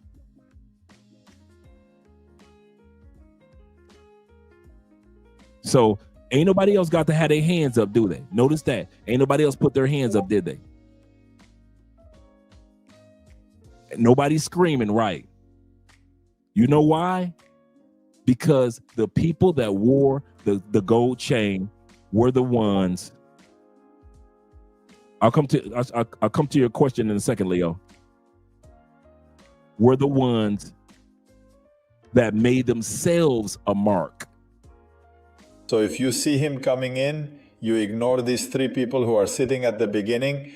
Yep, he ignored those three people. And go directly to the people who want to steal, which means that you had seen him on the street moments before. They are waiting for a moment of vulnerability to steal. The guy with they removed the chain, probably a gold chain, and the same chain. from the lady whose purse they later decide to steal as well. So here comes the second advice. If we are going to be in public places and walking on the street. Somebody's mama. That was probably a friend or girlfriend, but that purse is usually old people have it. But she got robbed. Let's not take valuables, chains, watches, because unfortunately the situation in the country does not allow for this. And that's the end of the video. This is in Cali. This was past Friday. This was Friday while we were doing the live stream. Somebody was getting robbed that afternoon. That was this past Friday. He said, shout to T-Mac. T-Mac says, gold is the easiest to move. Cell phones are probably easier to move in Medellin because they have a place that can hack cell phones. Absolutely correct. Granada area in Cali. Really nice area. Been there 100 times. Done live streams from there. It will still go. It's not a bad place. But the sad part is that even though everybody there was in shock, the sad part is this man put everybody there in danger by wearing a gold chain. He put the woman that he was with in danger. The other customers in danger. That's why I showed this. I'm trying to get you guys to realize to be with a Colombian woman, you do not have to floss and flex. That it's not called for, it's not needed. And when you do, absolutely correct. No dog papaya. No dog papaya. Do not give papaya. That's the saying down here in Colombia. Don't put yourself in a position where a person will rob you. Don't be standing on the edge of the street with your cell phone out, and then when somebody on a motorcycle come and snatch your cell phone, you wondering, they robbed me. You gave papaya. You put yourself in a position to get robbed. I feel bad for the Colombiana. I do too. That's the only person I feel bad for. The dude in the jersey got quick instincts. Yeah, got instant quick. Yeah. But they knew who they were coming for. They knew who they were coming for. Trying to be fancy. Trying to be fancy. And got this woman's purse snatched over a cheap gold chain. Let me go to my brother. My brother Lee says this. He said, can an American visa holder living in Colombia obtain the right to carry and own firearms? You know what? That's a good question. That is a good question. Let me run that one through DeepSeek. Through ChatGPT and DeepSeek. Let me see what we come up with. That is a good question. I know that in Colombia, you can only get a firearm by way, for the most part. You know, there's always a way to throw a few dollars here and there. But for the most part, the legal way is through the military. So you got to go through like firearm training, and then you can only have so many bullets. Let's see. In Colombia, firearm ownership carry is tightly controlled. That's true. The laws apply to both Colombian and foreign residents, including Americans with visas. In general, in Colombia, the right to own or carry firearms is not a constitutional right like in the United States. It is a privilege strictly regulated by the police. That's true. Civilian ownership and carrying and overseen by the Colombian military, like I said earlier, through the Industria Militaria, meaning that you got to take your training through the military and take classes through that's sponsored by the military. Doesn't mean you have to enlist in the military. You just have to do your training as far as gun safety through the military, which is the only legal entity allowed to sell firearms. The military is the only one that's allowed to legally sell firearms. Now let's talk about number 2, ownership. Civilians, including foreigners with legal residency. So you have, in other words, I have a resident visa. So yes, I can apply for firearms. If you have a M, which is migrant visa, meaning that you haven't been here 5 years or more, if you're M visa, you can. So that in regards to that, you have to have a residency. That means that you have a permanent residency visa, which is the next step before citizenship. So civilians, including foreigners with legal residency, can apply to purchase firearms through the military, but approval is not automatic. And that's for anybody. Applicants must prove legitimate need for a firearm, such as a security risk, or you live in a rural area living, like you live in a farm area, sporting event, or hunting purposes. Background checks, psychological examinations, and criminal record checks are required. Carrying permit, that's number 3. Even if you legally own a gun, you cannot freely carry it in public. A special permit to carry must be requested from the Colombian military, such as you may be a security guard at a club or a security guard at a store. You might, you have to, you're able to get a permit by reaching out to the military. These are rarely granted to carry outside. So most people that do get a gun is usually for protection in their home, but it's rarely allowed outside of military or security guards, things like that, that you're able to get a firearm to carry in public. He said, except for high-level security risks, politicians, judges, or certain business owners under threat. In certain years, Colombian governments have suspended or heavily restricted most civilians carrying outside permanent permits. Number 4, foreigners specifically.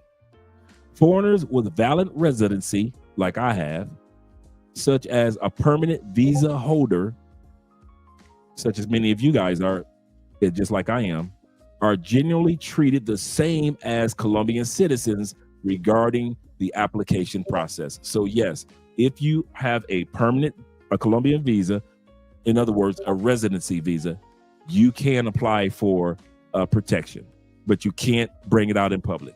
You have to have it at home, unless you're a security guard or something like that, or unless you have a gun for hunting or sports. Excuse me. However, being a foreign national may subject the application to extra scrutiny, meaning that they are going to check not only your Colombian background, they're going to check your American or whatever foreign country you're from. They're going to check that background to make sure that you are eligible to get a firearm. And approval may be harder to obtain. So yes, you can apply, but because you're not originally from Colombia, and even though you can get the firearm, the rules for us, because we're not originally from here, are even more restricted. In other words, make it harder for us to attain. Tourists and people with temporary state visas or temporary stay visas cannot legally purchase or carry firearms. So if you're here for a tourist visa, or like I said, an M visa, migrant visa, such as, let's see, the M visa could be up under anything from just somebody that's visiting the country to somebody that is just maybe the business visa, or somebody that's here on an educational visa, or somebody that's here on the digital nomad visa, or you're here on retirement pension visa and you don't have your permanent visa yet, you cannot apply for firearms. And number 5, the final one, in reality, what technology is possible?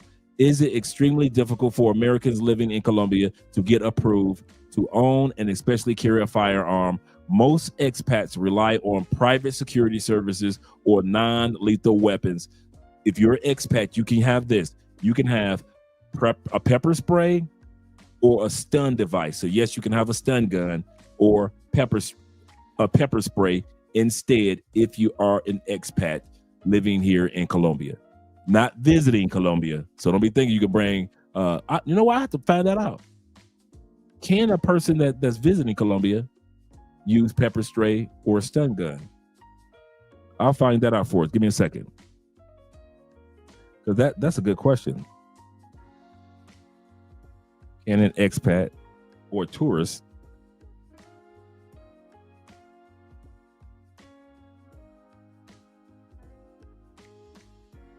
That's a good question.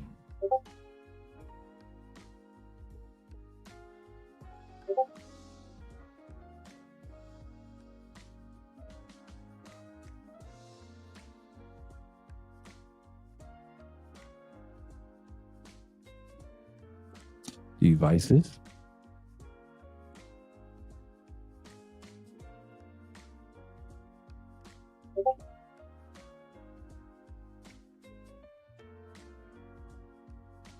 Okay, let's see. Here's how it works for tourists in regards to self-defense items. So, pepper spray, legal for civilians to possess and carry. Sold in many security stores, small pharmacies, and online in Colombia. Tourists are allowed to buy, and I didn't know this. Tourists are allowed to buy, when it comes to pepper spray, and they're in security store shops, in pharmacies, and you can buy them online in Colombia. Tourists are allowed to buy and carry it for self-defense without a special permit. Restrictions. Here are the restrictions. You cannot take it on a plane or carry on or check bag. So you cannot have it in your check bag. You just can't take it on a plane, whether it be in your check bag or carry on. So every city that you go to, you're gonna have to buy you a new pepper spray. And you cannot use it offensively, only in self-defense. So if they find out that you just running around, you know how crazy we are as Americans. If you just run around Colombia, pepper spraying people for no reason, yeah, you can end up in jail for that. But if somebody's attacking you or robbing you, or somebody's doing something to you, can use your pepper spray as a defense. Let's look at number 2, stun guns. Stun guns, these are restricted in Colombia. Classified weapons under Colombian law regulated by the military are similar to firearms. Civilians, including tourists, are not generally allowed to carry stun guns or import stun guns. If caught with one at the airport or in public, it can be confiscated and possibly result in legal trouble. Self-defense alternatives for tourists are possible alarms or whistles. Yeah, okay, this is not London where we use whistles. You say some expats travel with a tactical flashlight, legal for deterrent. So in summary, pepper spray is legal. Stun guns or tasers are illegal for tourists and residents without military authority.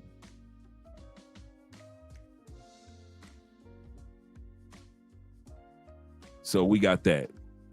And let's see what the penalties are if you get caught with it. Because, you can always buy stuff underground in Colombia. If you get caught with it, it can be confiscated. Authorities at the police station or the airport will immediately confiscate the device. You will not get it back since it is classified as a restricted weapon, meaning a taser or a stun gun. You can get a fine. He said under Colombian weapon regulations, being in possession of a prohibited weapon can result in monetary fine. Fines can range from a few thousand pesos to several million pesos, which is a few $1,000s, depending on the situation. Legal charges. If the authorities believe that you intended to use the stun device for aggravation, or you plan on using it for a crime, that Colombian woman made you mad and you want to stun her because your feelings hurt, they can charge you with possession of an illegal possession. And tourists may face deportation or entry ban if charges were carried with a restriction or carrying a restricted weapon. So that's basically, you want to stay away from the stun guns, but you can't have pepper spray legally, but you can't have it on the planes. So each city you go to, you're going to have to discard the pepper spray and get some new pepper spray. The things we learn. T-Mac, I knew T-Mac was going to say something. He said people whistle so that the innocent Colombians know to run and hide. I know, right? Seriously. We heard a whistle. He said a whistle. That's why I say this ain't the UK. He said he finally called live again. Shout out to my man, Sponsor Podcast in the building. Let's get ready to get started. We learned a lot today so far. So guys, no gold chains, please. I'm not talking about tuck your gold chain. Keep it in the States. Keep it in the UK. You don't need it. This would have never happened. Think about it. That woman would have never lost her purse. That man number 44 up the top of the screen, he would have never lost his gold chain if neither one of these fools would have been walking around with a gold chain on. And I know there's going to be some pookies come down here to Colombia thinking they can wear the gold chains, and they don't realize you could put a whole restaurant in jeopardy. You could get somebody shot other than yourself because you wore a dumb gold chain. Enjoy it in the States, but you don't have to wear it here. You really don't. Let's go to the next video, guys. And remember, tonight's topic that we're going to be looking at, and I'm glad we got a chance to talk about this one, but tonight's topic that we're looking at is, why is it that men in the United States, especially you black men, are no longer going to the dating mixers, the speed dating events, or even using dating apps as much as you used to anymore in the black community? Let's find out why. Let's find out what black men are doing. If you're not doing the speed dating, what is it that black men actually are doing? We're going to take a look at this. I'm hearing all these women talking about men don't go to the singles event. So I went. And let me tell you this. For a guy that's in the top, really 5% of men. Shout out to Pablo Frescobar, the brother with the beard, with the gray beard. He will be speaking at the Black Manosphere Conclave. He'll be teaching a class. Shout out to Pablo Frescobar in Medellin. Got his Colombian jersey on right now. I know I am. It's like going to the Sizzler. It's like going to a low budget Chinese buffet. Yeah, it's a lot of food there, but most of it you don't want. And then the food that might look interesting already kind of been picked over and messed around and pushed to the side. So really, you don't want that either. To be honest, if a dude got options, if a dude know who he is, really probably the woman that he looking for ain't at a singles event. Because I'm telling you right now, most of the women at the singles event ain't what we want. It's literally like going to a low budget Chinese buffet where the food look old, stale, pushed around, and just not too pleasing. I'm just gonna be honest.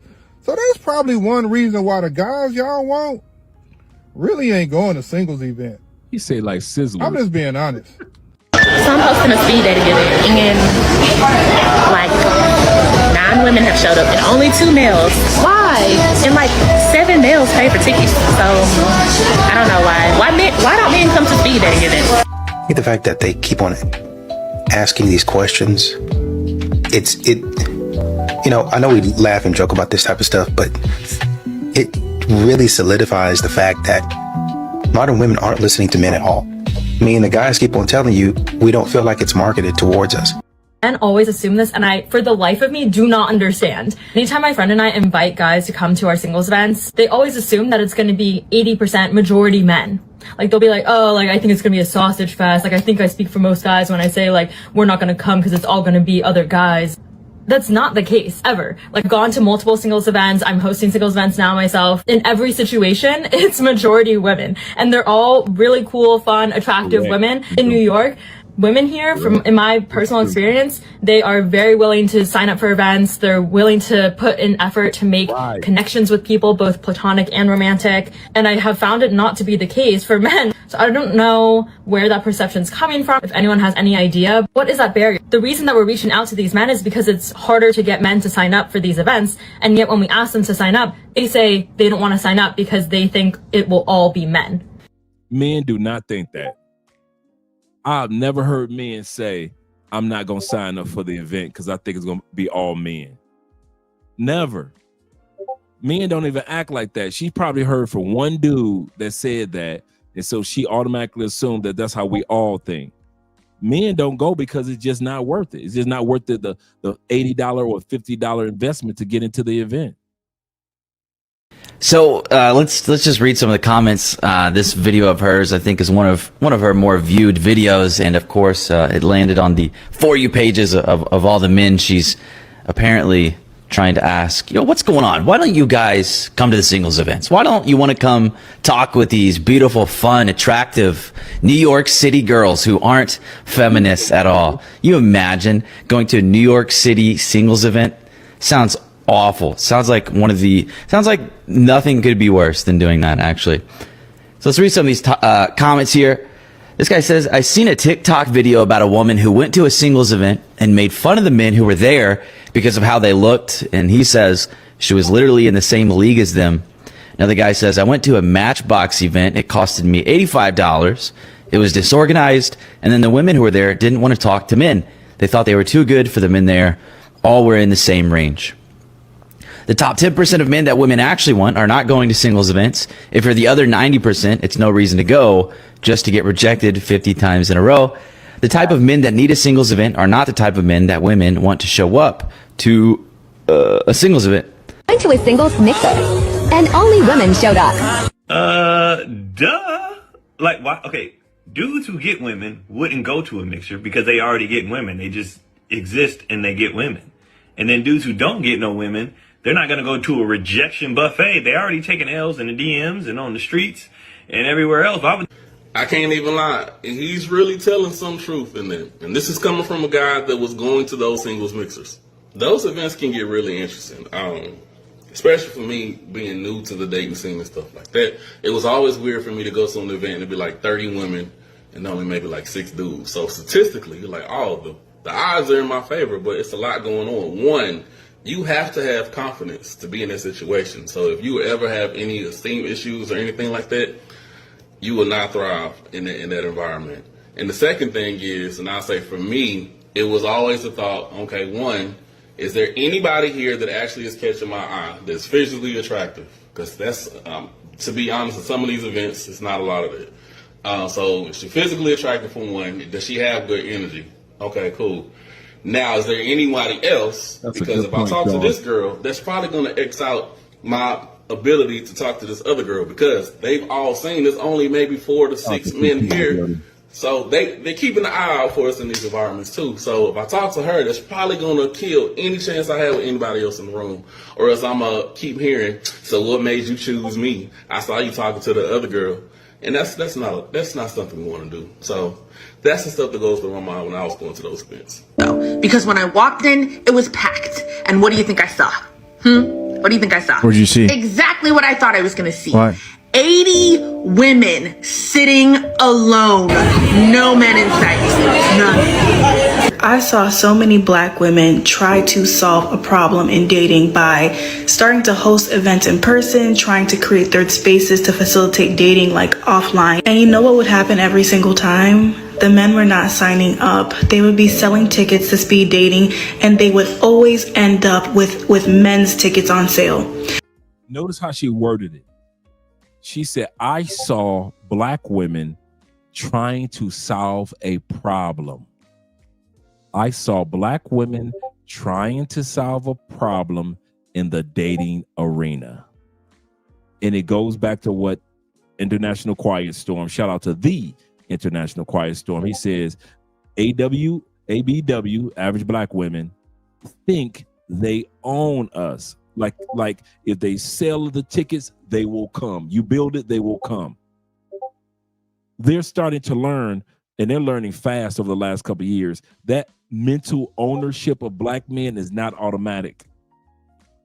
I know they think because they gave birth to us that we're supposed to automatically go with the flow, but they're learning that just because I'm black and you're black doesn't necessarily mean that we all think the same. Nobody owns me. Not even the military no more. Okay? No more. He's absolutely correct. And the assumption is made by many of the sisters. And like she said, in her eyes, well, the black women are just trying to solve a problem in the dating market. He said it wasn't a waste of time and money. He said it's a waste of time and money. I've been to one and didn't like it. Most of the women that I seen there were desperate and not worth it, and nor good candidates, not good candidates they done. Yeah. So I can understand exactly what fake edges, but then they want us to be real. You see her forehead, the fake edges, but they want us to be real. That's not going to solve anything, right, growth? The exact same thing.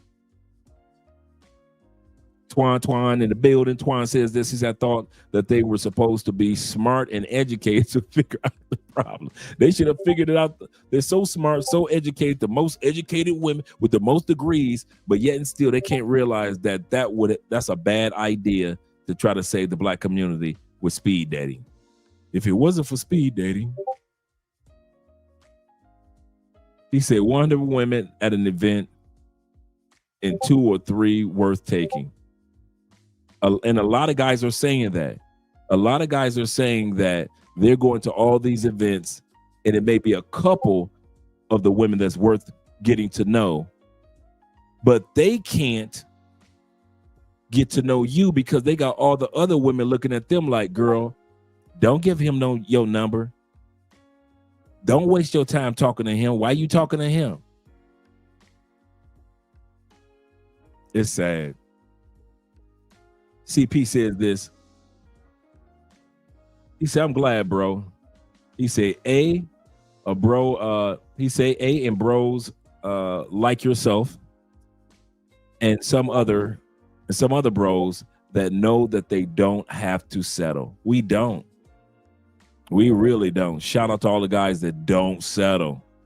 I know we got big girls, big girls, big girls, big girls in the States, but you do not have to settle, gentlemen. He said, wait till the Democrats get in office. The black women in the caucus will try to restrict us from moving abroad. That's so true. We're going to have to do something about these passport bros. Let's continue on with the video. I know you guys got a lot of comments. Always, because they weren't buying any. Just the other day, a big account that I follow for black creatives did like this Cupid thing where they were like, hey, send us a profile about yourself and we would love to post it and like play matchmaker. Sounds like a cute idea, right? Not one single man sent their profile in.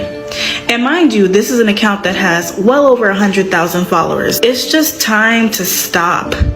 It's time to stop. They have made it very loud and clear that they do not singles event, and here's why I think we're doomed to be single for the rest of our lives. That was a bit dramatic, but let me tell my story. So I went to singles night at church's Charlotte campus. Now, I don't go to that church, but I started following Pastor Stephen since he was a guest pastor at my church earlier this month. And when I found out that he was writing a book on dating and relationships, I was interested because, listen, your girl could use some divine intervention in that area. But I'll be honest, I didn't want to go at first. I figured it's a Christian singles event. There's going to be 11 women there and like 2 men. Plus, they were advertising it as a conversation that you wouldn't expect to have at church. And I thought, I've heard enough of those modern dating and relationship podcasts. I don't need to hear any more, especially not with a biblical spin. Instead of having meaningful conversations about finding and building Christ-centered relationships, we just left the event. So I think we were just saying that we think that we've actually hit rock bottom.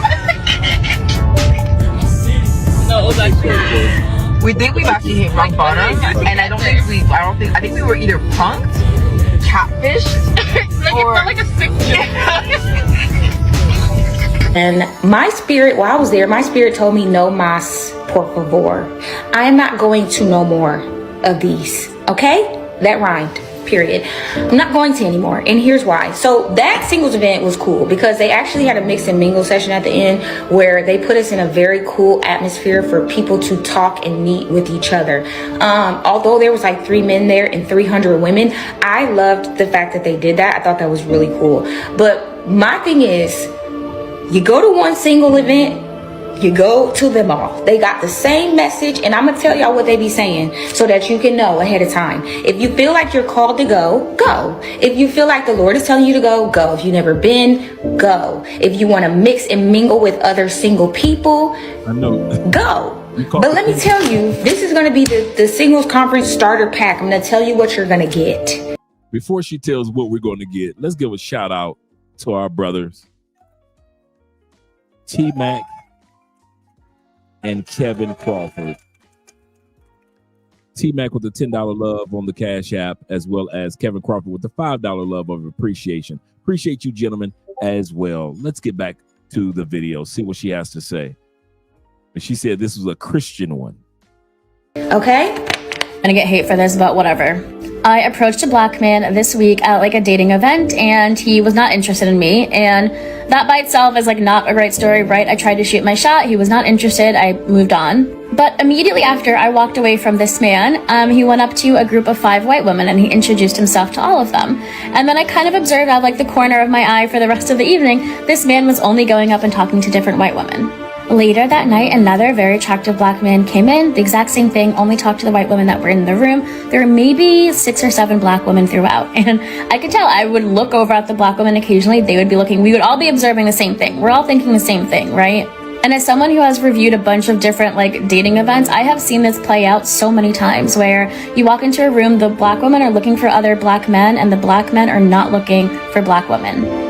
Unless the host of the event is like a black person or a person of color. And as much as I say that I am going to start dating outside my race, my mind, whenever I walk into like... Y'all, where are the men? Where are the men? Where are the men? Before we go to what she has to say, shout out to my man, David Dice of the Dice family, $10 love. He say, Andrea, let's be honest. When we think of Latinas, the word and that describes them is elegant, or Asians, the word is loyalty. But if there's a word that describes AWB, what would that be? Because they free agents. You know, let me think. What word would you guys say? Put in the comment section. What word would you have? One word, just one, for the AWB, for the average black woman, these modern day black women. I wouldn't know what word to give. My word, you know, to describe them in one word, you know, disappointing, sad, lonely, desperate, hopeful. Let me see what you guys have been putting.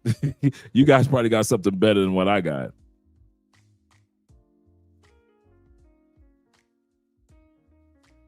Let's see. Oh, y'all coming with it. Dang. Y'all some monsters. Combative. Whoo. Chunky. Oh my goodness. Stressful. Headache. Oh my, you guys are coming with the madness.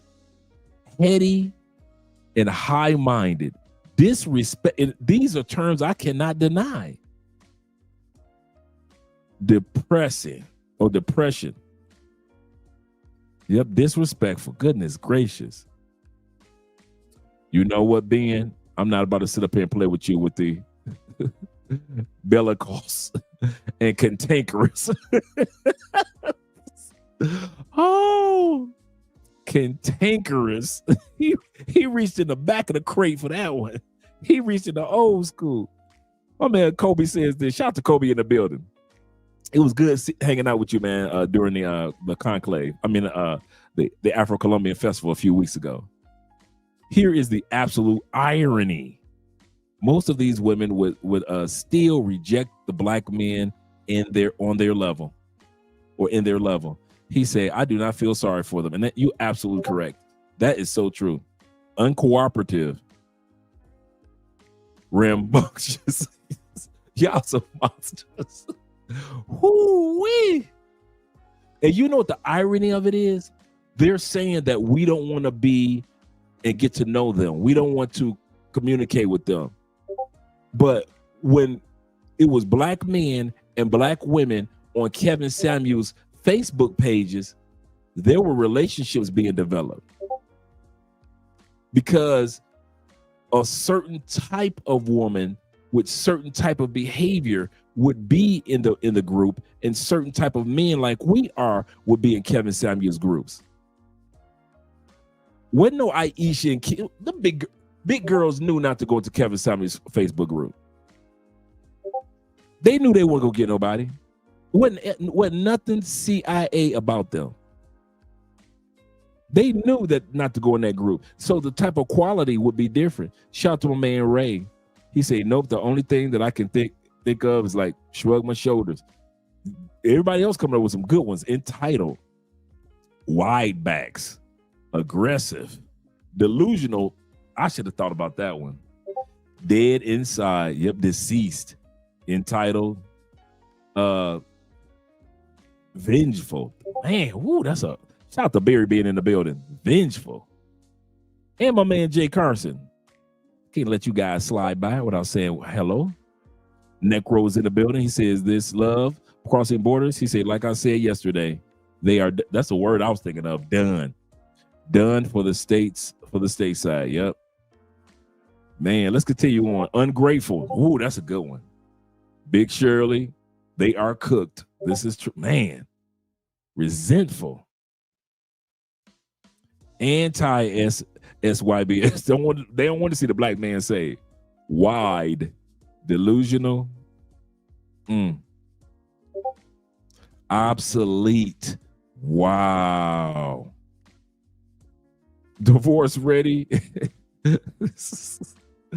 and constantly angry, hateful, rejects. Man, y'all some monsters, man. Hypocrites and hypocritical. Hazardous. Not the hair hat. Weavable. Weavable. All right, gentlemen, I've heard what you had to say. Violent, loud, overweight, angry, burdensome or burdened, selfish, exhausting, unlovable. Come on now, even God love them. We got to love the sisters. Give them the church hug. Kevin Samuels, how tall are you and what is your dress size? This is true. This is true. Beware of those TSA big girls, big girls, big girls. Yes, sir, TSA. So you coming from Colombia, huh? Yeah. Unpleasant. Replaceable. The Antichrist. Y'all monsters. Woo. Misandrous. Zombies following each other. Transactional. That's a good one. Mad at nothing. Short-sighted.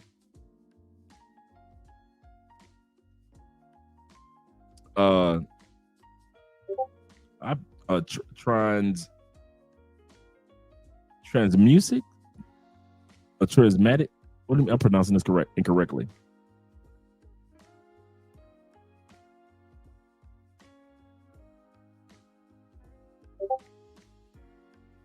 Oh, traumatized. Andre, get it together. Traumatized. Get it together, Andre. Seriously. Read a book, Dre. Zeta says this. He said, no, Dre, they made us monsters. Just keep it real. I'm going to stop right there. You are absolutely correct. They made us like this. Sad to say. This is one of the reasons why men don't go to mixers, because, hey, y'all made us like this. Even at the mixers, they judge you for who you choose. The black dudes was choosing the white girls, and they're sitting up there looking at each other like, girl, you see what I'm seeing? They are going to the white girls. Never asking the reason, why do you think they're going to the white girls? Why do you think these men are going to the Asian women? Why do you think they're going to the Latin women? Man. Before she goes any further, I just thought about this. For all you dudes that's like support the black queens, I love all you Umar-ites. Where were y'all when it come to these mixers? See, y'all criticize us. See, this is the hypocritical part. Y'all criticize us on TikTok. There are a bunch of black men that criticize us on TikTok for not engaging in the restructuring of the black love movement. Or like Obsidian says in his books, the Black Love Machine. There are a lot of black brothers that criticize us for getting passports. But where were they when the mixers? They didn't show up to the mixers. They're supposed to be the ones supporting black love too. Why didn't they show up to the mixers? We know why we didn't show up. But what about all these pro-black brothers that's always talking about black queens this, black queens that? Where were they? They ain't even showing up to these mixers. That's how hypocritical they are. They criticize us for doing what we do, but yet when it's time to build the black love machine, they don't want to help out by being there for the sisterhood. In the house. I love us women, but like I'm tired of going to events. Stay with the girls. 1,000,001 girls, and there's like 2 men in the corner. Like, deal with it. Man, y'all don't want to leave your house. No. Stay away. Stay away. We are in the house. Gym, home, work, home again. Maybe go to mama house. Maybe go to dad house. That's about it. I'm not going to say we not messing with y'all, but y'all not about to mess up our peace. Y'all been trolling us ever since y'all got on this internet. Ever since that Creator Fund came out, y'all been acting up, talking out y'all necks, and now when you go outside, there ain't nobody to be outside with. I knew y'all would get tired of being with your girls. You can only go on so many dinner dates with your girls and act like you having fun. We in the house. You said leave you alone. You chose the bear. Now what? Go on a date with the bear. Go on a date with the bear. Hey, y'all know I got to clip that and put that in the sound bite. You chose the bear. Let me bring that little part back. That brother brought passion with that. You chose the bear. Maybe go to mama house. Maybe go to dad house. That's about it. I'm not going to say we not messing with y'all, but y'all not about to mess up our peace. Y'all been trolling us ever since y'all got on this internet.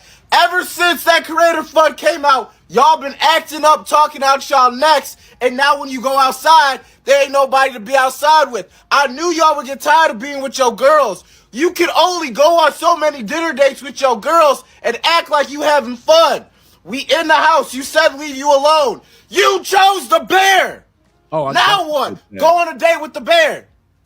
Go on a date with the bear. Look for the bears at the bar. How about that? The real recession indicators when my homegirl invited me to this dating event in Charlotte. When I went to the site to look at the tickets, the women's tickets completely sold out. The men's tickets widely available. Like 90% of them were not sold. Niggas can't even afford to take women out anymore. You had 22 seconds, and the thing that you came away from an event that there was no men at was men just can't afford to go. Gang, I was just at a lesbian ballet recital. I ain't seen no dudes nowhere. Niggas can't even afford to go to. That's what you sound like, you goofy. I wish these was perks, because it would make it easier to actually stand y'all. You know what a lot of y'all problem is? A lot of y'all got that Stevie Wonder disease. Y'all pick up a phone and see everything that everybody else is seeing, and then suddenly just forget that this should ever affect real life. I ain't never been to a singles event in my life. Yet at the same time, I ain't never seen a time where singles events was getting talked about more. You know why you don't see dudes at singles events? Because of every video that y'all do about not seeing dudes at single events. Every other week, it's another one of y'all. Oh, y'all, I went to the singles event and I ain't seen no men. Y'all went to the singles event and it was only ugly men. Y'all went to the singles event, but all of the men that was there were just saying stuff I ain't like. What y'all going to singles events for? Every day is a singles event. You just pussy, so you don't talk to the girls you really want to talk to. The same thing for y'all girls. You pussy, because you don't talk to none of the guys that you like. Niggas not going to singles events because I could go to brunch by my damn self. I went to a singles event, and when I got there, it was literally 90% women. And I was like, I'm gonna go. We're gonna go now. We just left the event. So bad. I think we were just saying that we think that we've actually hit rock bottom. No, it was actually. We think we've actually hit rock bottom, and I think we were either punked, catfished, like or it felt like a sick joke. I was like, literally thinking to myself, like, why am I, like, how did I get here? That's what I've been talking about. Look at what's going on. When you're going out to clubs, single events, there's not going to be a lot of men there. Okay? It's going to be a lot of women. All right? We were lied to. Our aunties, mamas, they lied to us. They said we had tons of time. They said we could do whatever we wanted to do, get your career and do this and that. And look what's happened. They were lied to. Auntie told you to, and mama told you to get a career and told you you had time. But here's the kicker. Y'all ready? Auntie, when Auntie said that, Auntie was married. When grandmama told you to go ahead and get your degree, baby, grandmama was married. Y'all got by married women. When the church sisters told y'all to go ahead, trust the Lord and get your degrees and you don't need no man right now, church mama was married when she said that. She was married to the deacons. Y'all took advice from married women that gave you advice to keep you single. Are you a perfect example? Cardi B and Beyonce. I don't cook, I don't clean. And then not even a couple months later, there's videos of Cardi B sweeping the garage floor, cooking and everything else. Beyonce, all the single ladies. Heifer, you talk about single ladies while you having kids by a camel. You got a camel face billionaire and you having kids and you are not leaving your man. But you convinced all these stupid women to walk around for years, talk about all the single ladies, put your hands up. But you didn't. That's how naive these women are. They listen to the older generation who told them, girl, you don't want to be married while they're married. They want to complain about granddaddy, but they ain't gonna never leave granddaddy. They want to complain about Unc, but they ain't gonna never leave. They ain't never left Unc, still sexing Unc to this day. And they tricked all these women into believing this while they were married. That's the crazy part. While they were married. They listened to Beyonce while she was married. They listened to Cardi B while she married. They listened to Rihanna talk about the single lady song while she's married. These women keep falling for the same trick. from women that are married. That's the crazy part. It's not single grandmamas telling them this, single aunties, single mamas. These are all married women, and these women drunk the Kool-Aid and fell for it. And Beyonce ended up with a #1 song, and Cardi B and all the rest of these ladies end up with good hits. All they had to do was trick single women into not being what these women already are, happily married with families. Or at least at that time period for Cardi B. Look at these single events being all women. And it's probably not going to be the top of the pop crowd that the men are looking for. They're not looking for a lot of single, bitter women. Okay? So I want you to think about that. When you're sitting there being picky and saying what you won't do, and how you won't be submissive, and how you won't do this if they don't do this, if they're not this tall, if they don't make this amount of money, these are your options. These are your options. And this is why I do this. This is why I do this on my platform, because I'm trying to get women to understand this is what's going on. This is reality. Showing up to singles events and it being 90% women. This is what's going to go on. You get what's left. Okay? So, a woman throws a black singles event. Black men did not show up. How many times do we gotta tell you us black men are not going to that? We don't need to go to that to get a woman. All right? Shout out to my man. D-Pang said this. He said, same women mad at black men for going for white and other women at the events. Don't even like the men for real. That's a good point. That's a real good point. Most of those women that were there giving each other the side eye about these dudes walking up to the white women are the same ladies that if these guys would have walked up to them, they would have rejected these guys anyway.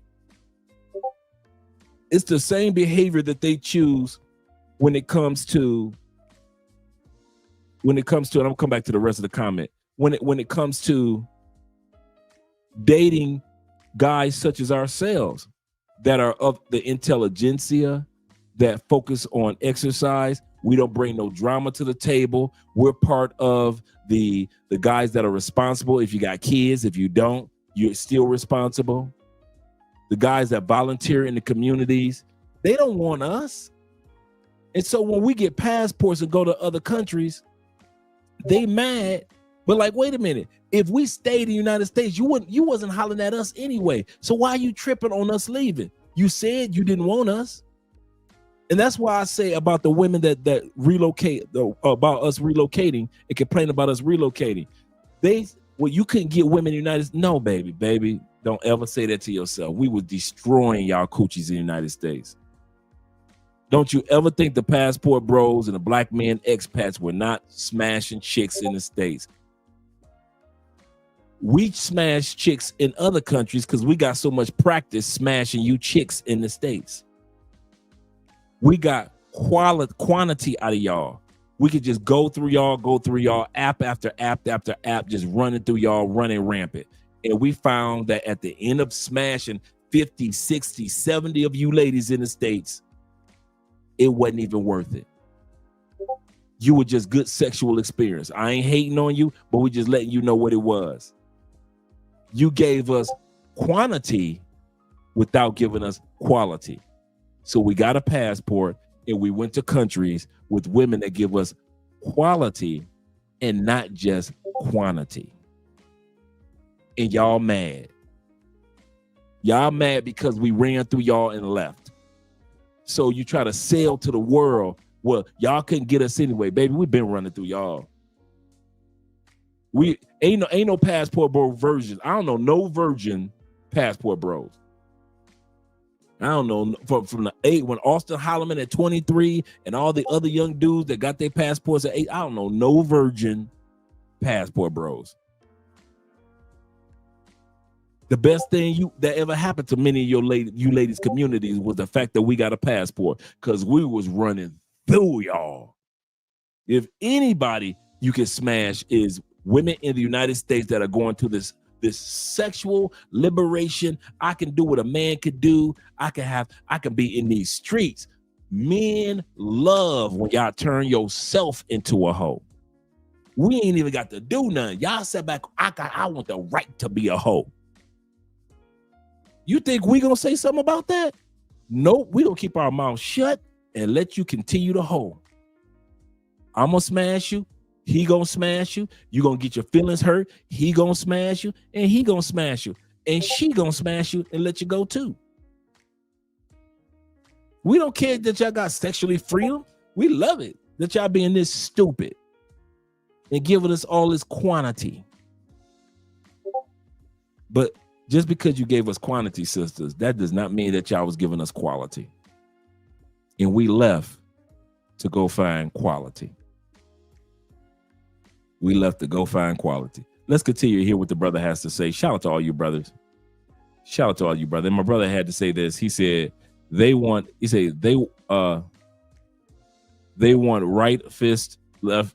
They want right for first. Oh, the rights of first refusal. That's what that is. And they did get it.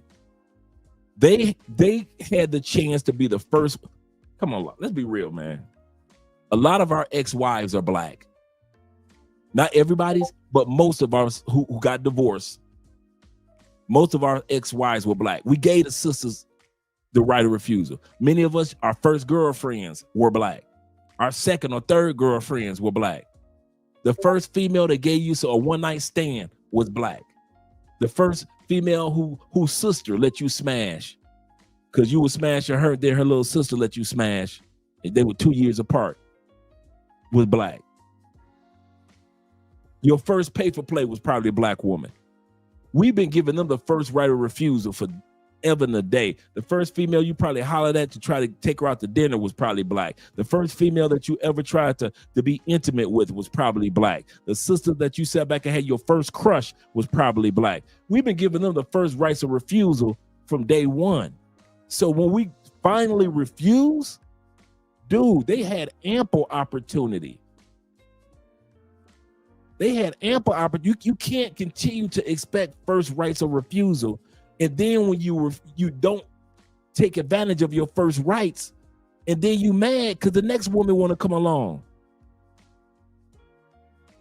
It's easy to use this term. One man's trash is another man's treasure. It's easy when it applies to men, doesn't it? It's easy. One man's trash is another man's treasure. And everybody like saying, yeah, girl, one man's trash is another man's treasure. Well, it applies to you ladies as well.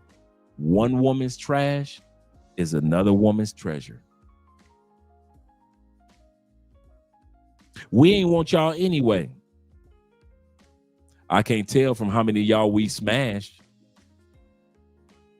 From the business women, the professional business women in your heels at work, we smashed y'all.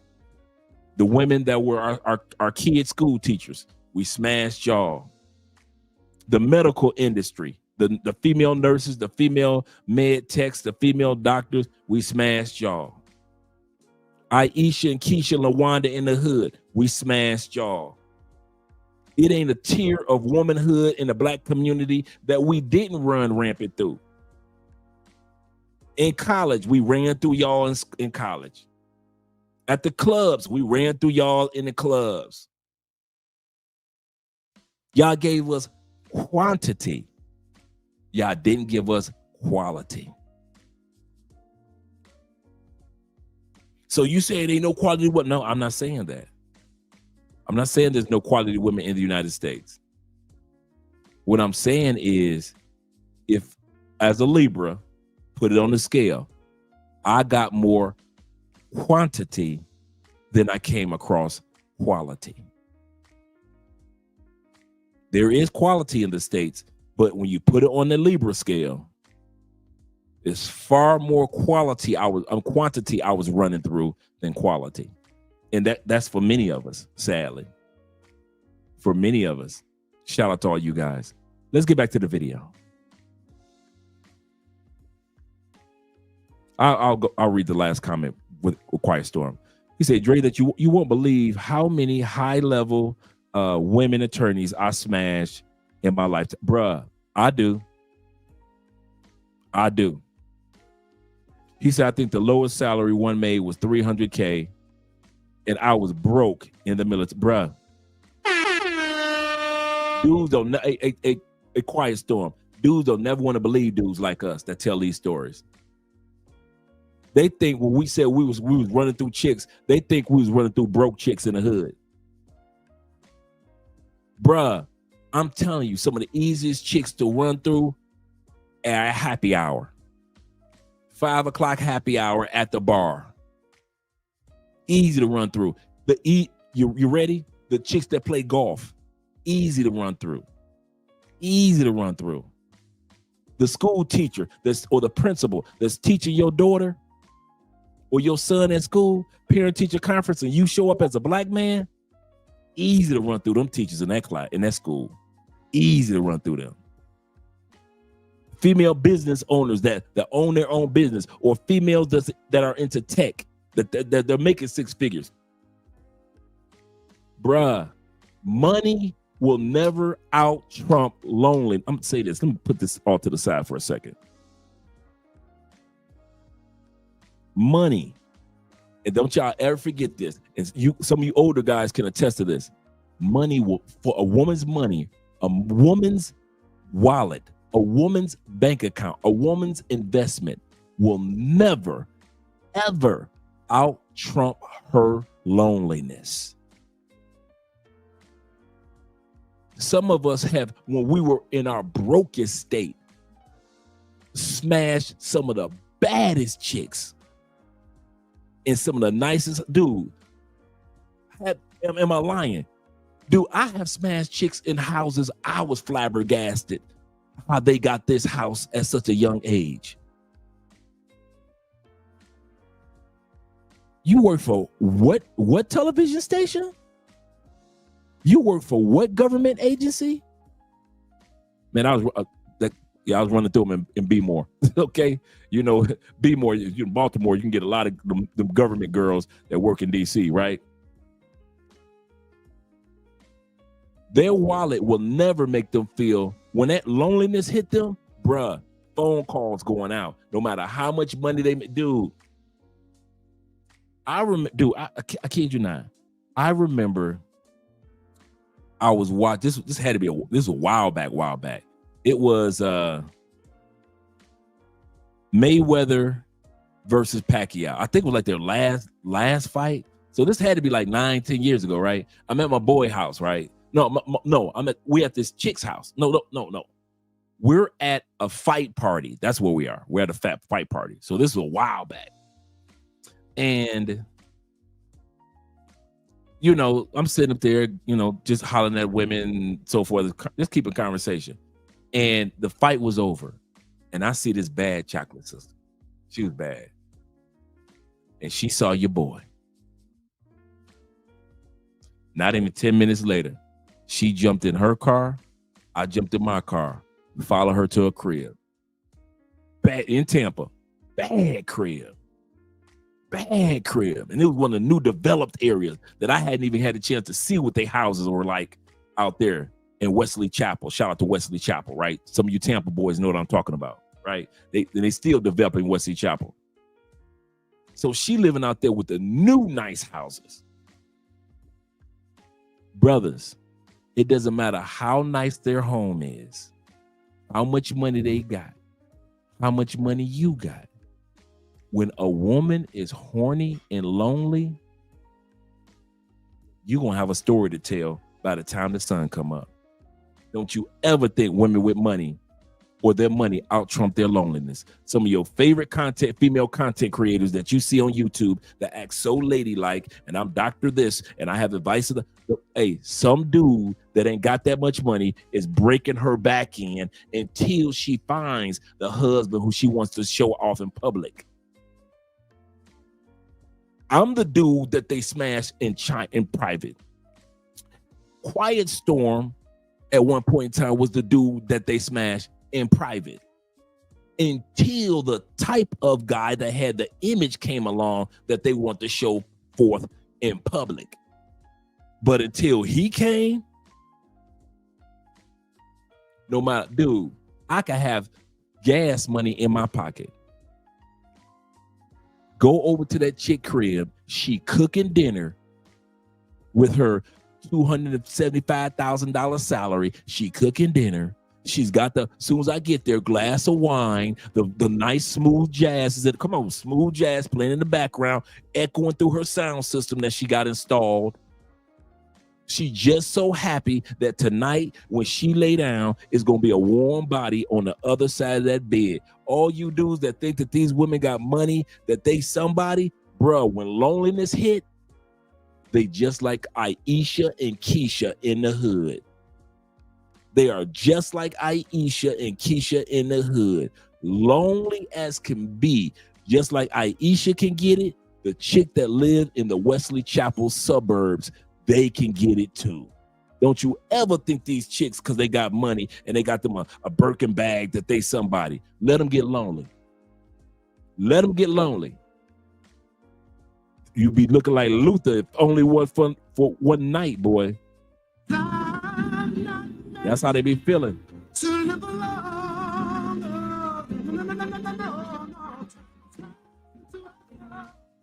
That's how they be feeling. Shout out to my brother, my ink tattoos. Shout out to you being in the building. Yeah, you guys know I ain't lying. Dude, I told y'all the story about the Asian. I told y'all the story about the Asian chick that lived in the apartment building, in the condo apartment that was like my dream spot in Tampa. I knew I couldn't afford to live in that particular spot. That was like, it was downtown Tampa. Anybody from Tampa know that the cruise ships coming, because cruise ships leave Tampa just like they leave Miami. You know, the cruise ships, right? The ports. There is a high rise right there, right across the street from the Tampa Aquarium. Is a huge high rise. Man, that was like the spotlight. Man, if I had the choice between Wesley Chapel and that high rise, I'd be in that high rise. I met this Asian chick online. Everything about her said, you will never get this coochie. It was a Friday night. We met in Ybor City in like a bunch of bars. Good conversation and everything. But she came straight from work. So she was still dressed professionally in her business attire. And good conversation. Cutie. And I knew there was nothing about her demeanor. Nothing told me you go ever smell that coochie, Dre. You might as well chalk this up to the game. Good conversation night. Dude, she walked me to a crib and she walked me to her car. Said, get in, I'll drive you to your car. Because I had parked right around the corner. I said, cool. Before she drove me to a car, she gave me fire head.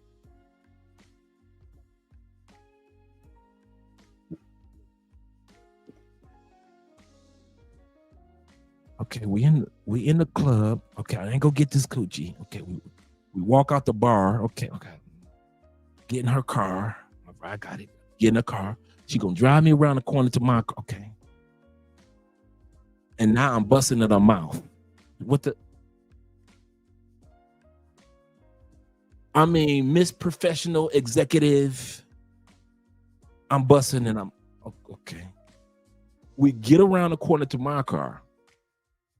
I got an SUV. We jump in my SUV. We park it in a private place. I beat the brakes off of this Asian chick, Miss Professional, in the SUV. Okay, cool.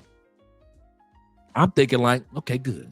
She said, what you doing now? My son is with his father for the summer. I recognize this. Father with the son for the summer? That mean I get the Lionel Richie, this coochie, all night long. All night. I get the Lionel Richie, this coochie. Okay, here we go. I get the Lionel Richie, this coochie.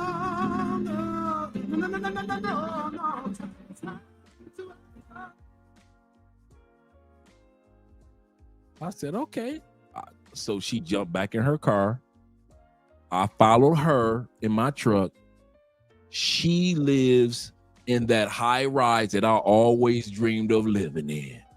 So I get a chance to check it out on the inside, right? Everything that I thought about, it was it. She tells me, she said, well, I've never had an orgasm with a man within me. I told you guys this story before. I've never had an orgasm with a guy in me. And I said, well, let's try and see if we can change that. Dude, I kid you not. I had her like this. Let's see what drop I got for this one. I haven't used this drop in so long. Not that one, not that one. Not that one. I thought I had a drop for this one. Oh, there we go. That's the drop. This how I had her. I want sex in the kitchen, over by the stove. I want put you on the counter, by the buttered roast. Hands on the table, on your tippy toes. Girl, we'll be making love like the restaurant was closed. Bruh, I ain't gonna lie. On the kitchen counter, next to the butter rolls. On the kitchen counter, next to the butter rolls. Kid you not. What's my point? I don't care how much money a woman is making. When she is lonely, she could be the most conservative Asian woman and ain't never met nobody and ain't had a one-night stand in forever and a day. But if she lonely and her son is gone with his daddy for the summer, no matter how fancy her home is, how nice her job is, how full her bank account is, when that woman is lonely, I want sex in the kitchen, over by the stove. I want put you on the counter, by the buttered roast. Hands on the table, on your tippy toe. Girl, we'll be making love like the restaurant was closed. there we go. That R. Kelly. That R. Kelly, I kid you not. He said, I had a ball in college, down Tampa, you know what I'm talking about? Down in Tampa with the women. Man, you took me back. Yes, sir. Yes, sir. I learned professional women taught me that they get lonely too. Like in the words of Ray Parker Jr., 'cause a woman needs love just like you do. Don't fool yourself into thinking that she don't. She'll fool around just like you do. With you or without you, just like you do. Shout out to all you Ray Parker Jr. fans. 'Cause a woman needs love just like you do. Don't fool yourself, no matter how much money she got, into thinking that she don't. She'll fool around just like you do. With you or without you, just like you do. Don't you ever think that women, y'all see them during the daytime and you think because they got their purses and they got the Louis Vuitton bags and that means that they are secure or they got a man. Them women taught me that they are lonely and they are tired of having this big California king size bed and only two dogs, and they only got the dogs to sleep next to them. Yep, making love between the sheets. 12 play. For real. My man, Big Brother in Life said this. Shout out to you being here, brother. He said, facts, Andre. He said, I got one of the Potomac MD, Chevy Chase MD. He said, and the Great Fall of Virginia, all money areas, and we all know VA has money. He said, I see all three at scheduled times throughout the week. Works perfectly for me because usually they don't have no time to be up under you like that anyway. He said, and I don't have to date at bruh. I smashed that Asian girl all summer. We didn't go out on another date. We didn't go out on another date. The sister who lived in Wesley Chapel, we never went on a date. Bruh. He said I had to invest in a banker back in the day that I was moving all her furniture around her condo. Shh.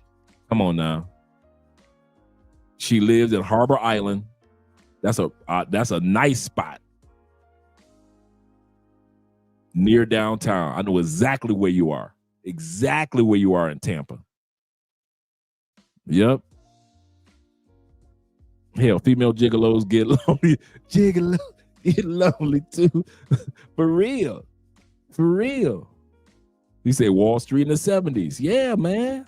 A lot of dudes that look at these women and think they're professional. They're upper class. Dude, let them get lonely. Let that loneliness kick in. Any female to tell you, I won't give you no time, let that loneliness kick in. That bank account don't mean nothing. That jewelry that they got in that room doesn't mean nothing. Them clothes that they got in that closet don't mean nothing. A lonely woman, her materials cannot do enough to help her quench the thirst of loneliness and horniness. Loneliness and horniness is a bad combination for any woman. I don't care if she's black or white. All that bragging and all that, yeah, I don't need no man. That sounds good on paper. That's why I always put in the comments, they get mad at me. When women say, I choose to be single. So I always say this, so you ain't fucking? So you telling me you ain't fucking? I've been single for 3 years. Have you been? So that means you ain't fucking 3 years? Because they know, I know, and dudes like me know, you've been single for 3 years, but you got fucked 3 days ago. You've been getting smashed for 3 years by different dudes like me for 3 years. Or you got that one dude that will never put a title on it for 3 years. That's why you can say you single, because the brother will come through, beat your back in, but ain't gonna be no titles exchanged. So you ain't got no man. You got a situation hood or a situationship. Man, these females be thinking they got game. Yeah, I've been single for 5 years. Well, that's the one thing I can say I can respect about Kendra G. That's the only one thing I can say about Kendra G that I can really respect. When she say, how long you been single? 5 years. You don't have to answer this question. When was the last time that you were intimate with somebody?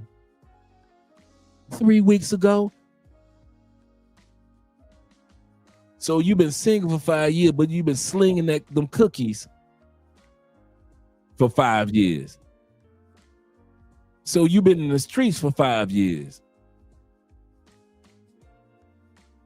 That's the one thing I can respect Kendra G for. She got enough sense to ask that one. Yeah, channel side. Thank you. I'm talking about channel side. Thanks, Veteran Norm. I forgot the title of it, channel side. And they just renewed channel side. Kind of like renovated over the past few years, and it's looking great. But yeah, channel side where all the boats come in. And you might know that right across, it's literally right across the street from the aquarium is that big condo building that's like really nice. It's almost the shape of a Pepsi can. It's just a circle, like the shape of an old school beer can, flat at the top and just all the way around. Man, shoot. He said, Dre giving stories. Yeah, man. Shout to CP in the building once again. He said they freaking around and they won't tell it, but we know we've been there. Absolutely correct.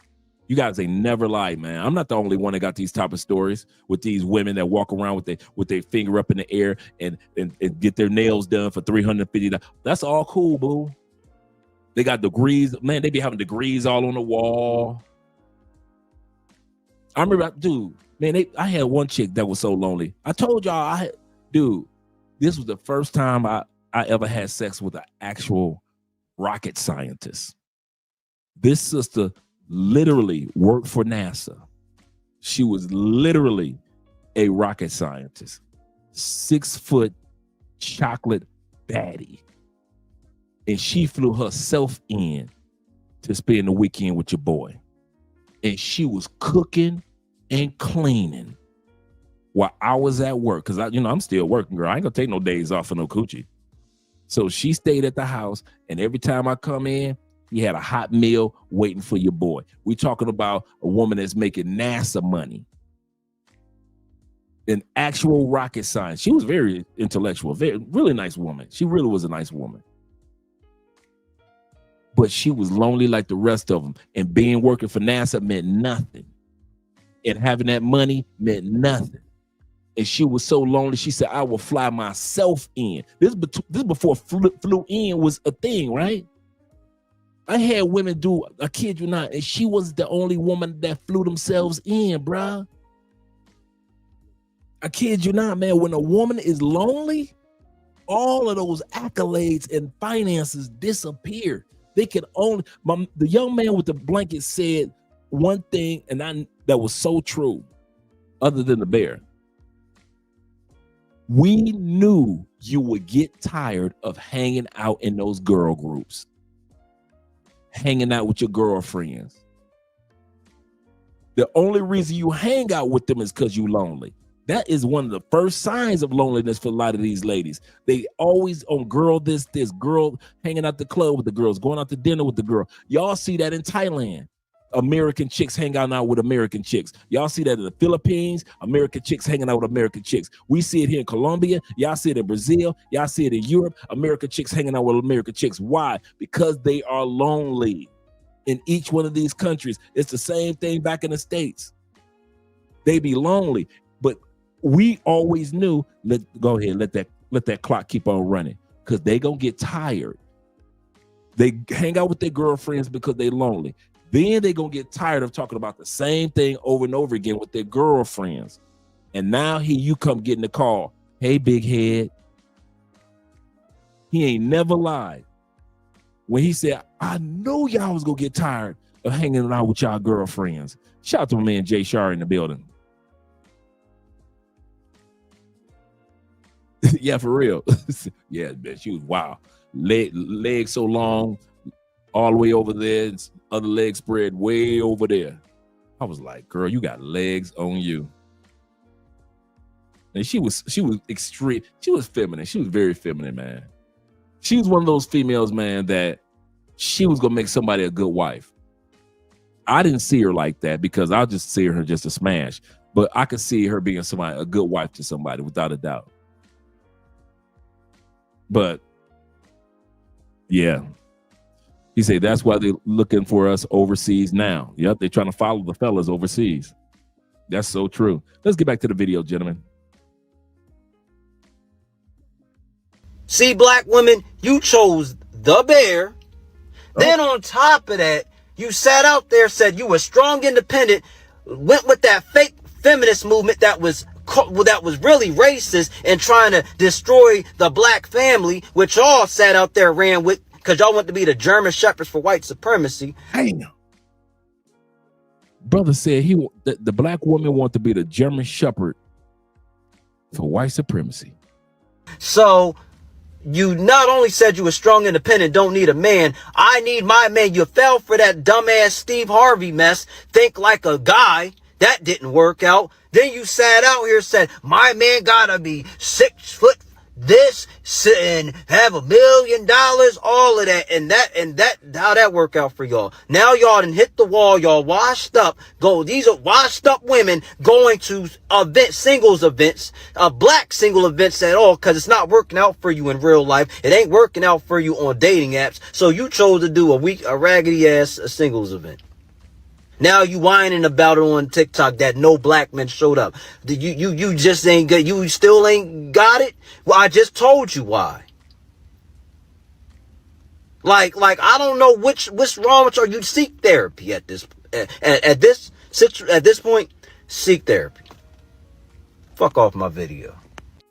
Question of the day: why don't men go to singles events? Why can't the black men come enjoy a brunch with us and chill and just eat and have a good time? You be home by 6 and watch the game. Yeah.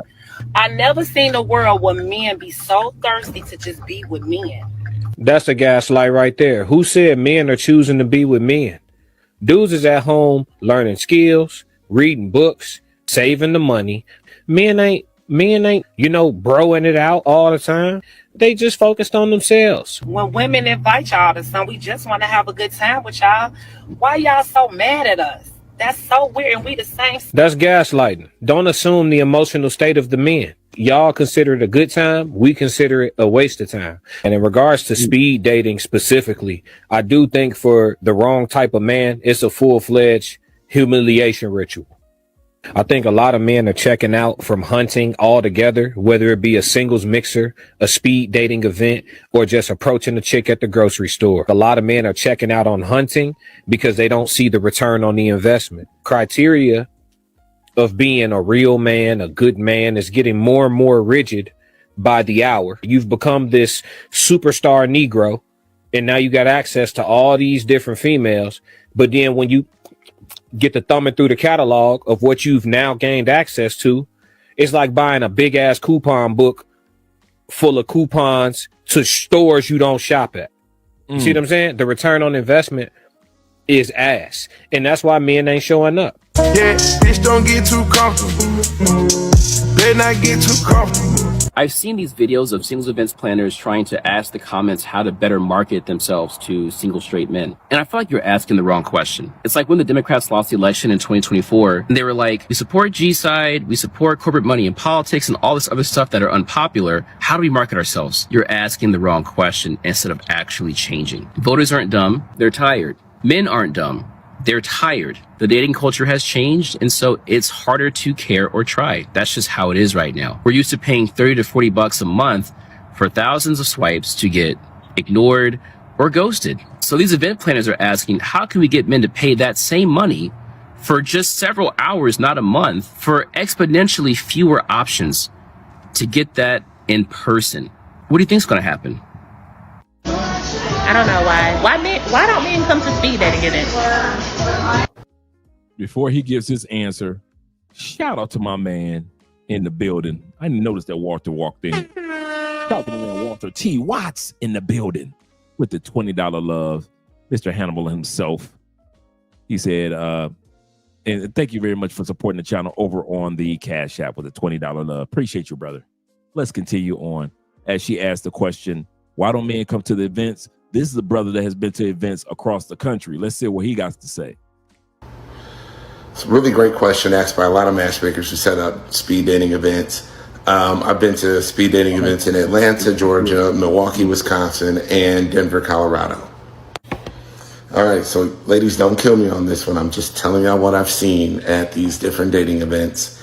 So one thing that I've seen happen at multiple dating events across the country is, just a handful of the guys getting attention from a majority of the girls.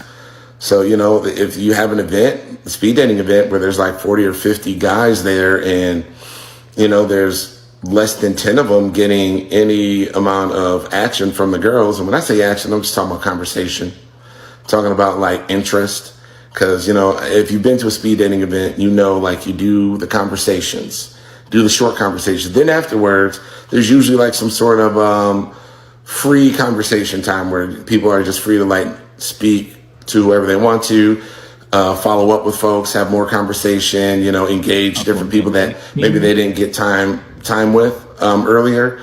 So, in that free time where we're just like able to ask icebreaker questions and really get to know people and just show any level of interest, the girls are flocking to that handful of guys. And it was just like, it was nuts. It was just, it looked like, it looked like if you held college class outdoors where it's like the professor's just standing there and all the girls were just sitting around hanging on these guys every word, and they're just like flocking to them. And the rest of us are just like there. We're just like, all right, okay, I guess those are the guys. So I guess we need to get the hell on up out of here. They're staying away from you. Before we go any further, let me shout out to Linus King in the building. Appreciate you being here. He said, hey, Dre, love the channel. How often do you go live per week? About 5-6 days a week. Usually I try to take Monday and Tuesdays off. Like we did Monday and Tuesday this week because, the Black Man is for Conclave. So I'll be out of the city. So I won't be doing a live stream on Saturday. So, but normally we do our live streams from Wednesday through Sunday. and I'll take Monday and Tuesdays off because, you know, Theo's classes. So got to basically be in class for that. But and doing homework and all those other things. But those are the days that we usually go on live. And we usually go on live either 7:30 or 8:30 each one of those days. But I'm usually here, usually faithful as can be. So shout out to you being here, brother. Appreciate you being here. Protecting their peace, because they want women to be their peace and not a piece of the problem. Shubin and I should have bought a Honda, put it on a t-shirt. Singles events are dying at a rapid rate. And I think just like chivalry, it's because women have killed them. I got a banger from men only. Let's get straight into it. So I went to a singles event last night in downtown Phoenix. I had seen their events on TikTok and it looked super fun, but it was not what I thought it was going to be. Like, I swear. But you thought it was going to be a bunch of 8, 9, and 10s and guys just trying to shoot their shot at you. Come on now. On the TikTok that I saw was that they had you fill out a questionnaire, and at some point in the night, they like grouped people into groups so that you could mingle and get to know people out of your comfort zone, whatever. That's not what happened last night. It was at Pemberton, but the bar was still open to the public. So the event was just sectioned off in half the bar. But once you got into the event area, it was just like you were at a bar. There was nothing that made it special to a singles event to help you try to get to know people besides everyone in the bar was single. But then to enjoy... That's the thing though. If you knew you were going fishing and every pond you went fishing in was full of fish, you'd probably be like, this is a pretty good fishing trip. It's kind of what you were in, but you can't see that. Golly. Stupid. Like Pemberton, you had to go out of the event area to get drinks. So like I paid for a ticket for like a private area of the bar, but it kind of defeated the purpose. I still had a fun night with my girls. I would highly not recommend... That's the problem. You went with your girls. Y'all went out as a group, hoping that guys were just going to approach you. Personally, for me in chat, let me know what you think. Why don't black men go to singles mixers in Dallas? Nana had to have a whole conversation. I'll tell you why. Y'all tell black men not to holler at y'all in person. Don't say nothing to y'all in public. Don't approach y'all in no other arena. So what's happening is, why would they go to a mixer? Why would they go to a singles event? That's going to be embarrassing. Black men is not going to these singles events. They're not going to these mixers because they're going to feel embarrassed. Would you go to anywhere where you're not appreciated or valued and the people will constantly tell you, don't approach them, don't say nothing, don't, you see what I'm saying? So it makes sense why black men ain't going to these mixers. French Montana, he's dating the Princess of Dubai. She's cracking. He's publicly out with her. They're like a fish. So now we're going to look at what men are actually doing. Since men aren't going to mixers, men aren't on the dating apps, men aren't doing speed dating, what are men actually doing? Let's take a look. So couple online, everything. So he said, yeah, I'm out of here. I'm out the country with it. The Princess of Dubai. She's cool. Yeah. She looks like... How does she become the princess? I have no idea. She obviously is the daughter of a queen. Yeah, or a king. Jeez, that's major. So he's out and about with her, living their best life. She's like this blonde situation. She's like white. She's appreciation night. Some out. Man, I'm telling you. Out the country. Us black men, I'm telling y'all, we need to follow in French Montana steps. You see, he cracking. He's cracking. He's like, man, I'm out here with these. No, I'm good. Don't listen to Paul. There's women in the States that are cool and a vibe. Nah, it ain't. The States women, they don't have the same values as these women overseas. They value they men. They priorities they men first. They not shaking ass on Instagram every Not day. every woman is doing that, Paul.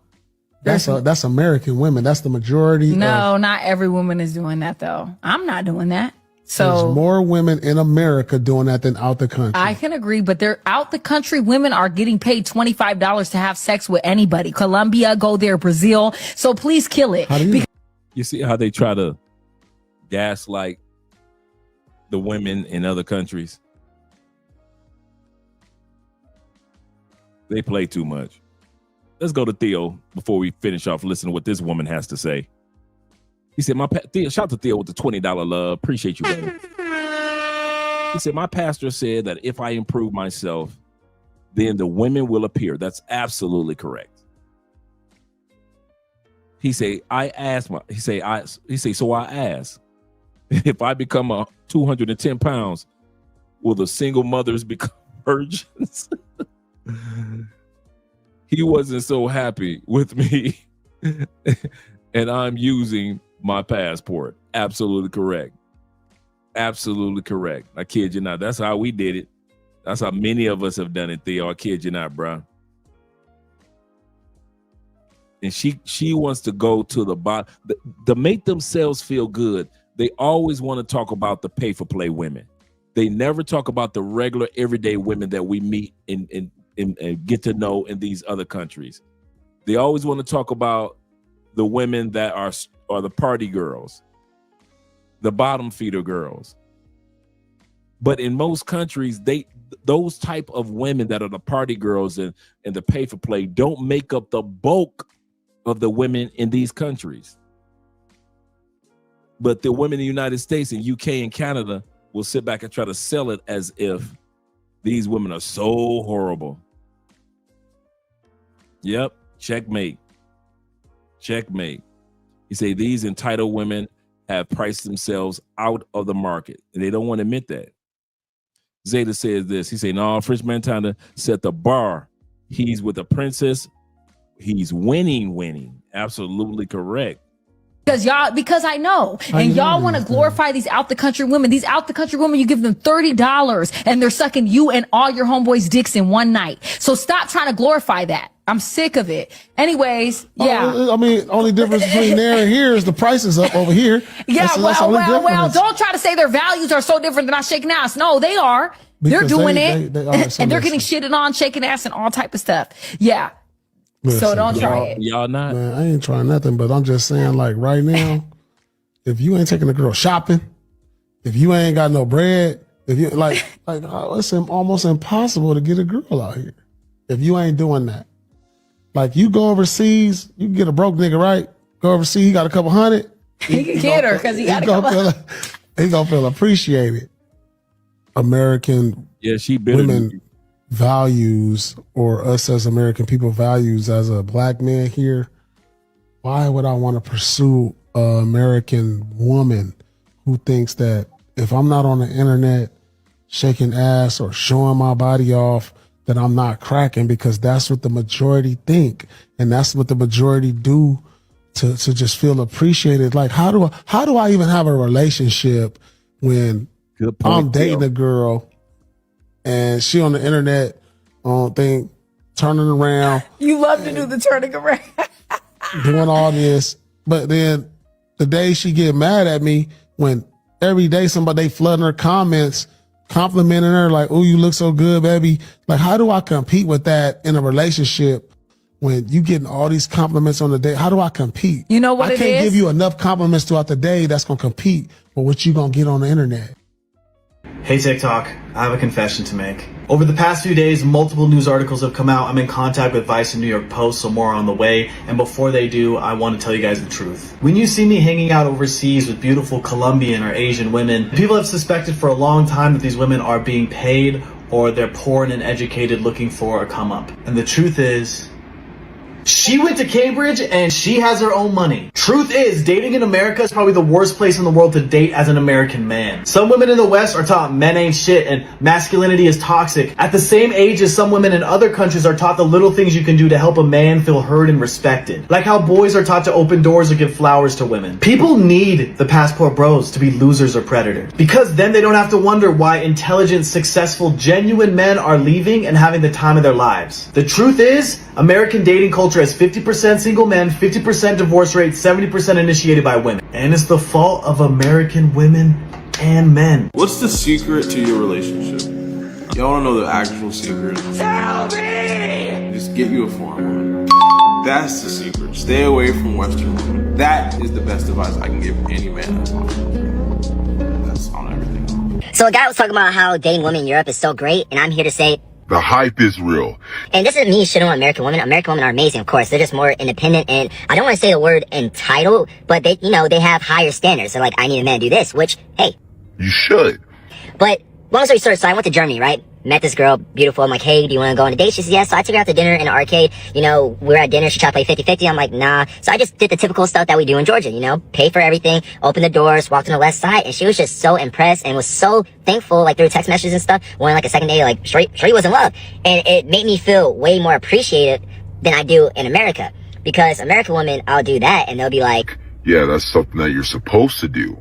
Which I get, but if you're saying a lot of men ain't shit, shouldn't you appreciate what I do more? Now, according to this video, by the year 2030, more than half of the women living in the West, the USA, will be single due to the fact that majority of our men are going overseas to find their brides. I want you guys to take a look at this video and then give me your honest opinion. She's saying that 50% of the women by 2030 will be single, not because of their actions, not because of their behavior, not because of their mindset or their mouth. They're going to be single because of we're leaving. You're talking about not taking accountability.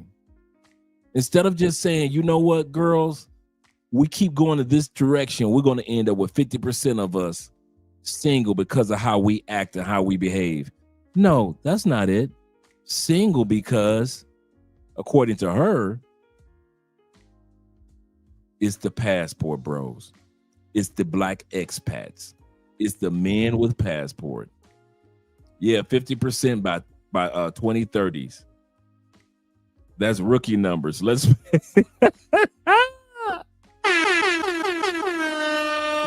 let's make it 75%. We can push the numbers up. If more guys will get their passports, we can push that number past 50. He said, we already exceed 50. He said, we did it before 2030. Oh, y'all coming with the jokes. Shout out to my man Logic in the building. He said, she's incorrect.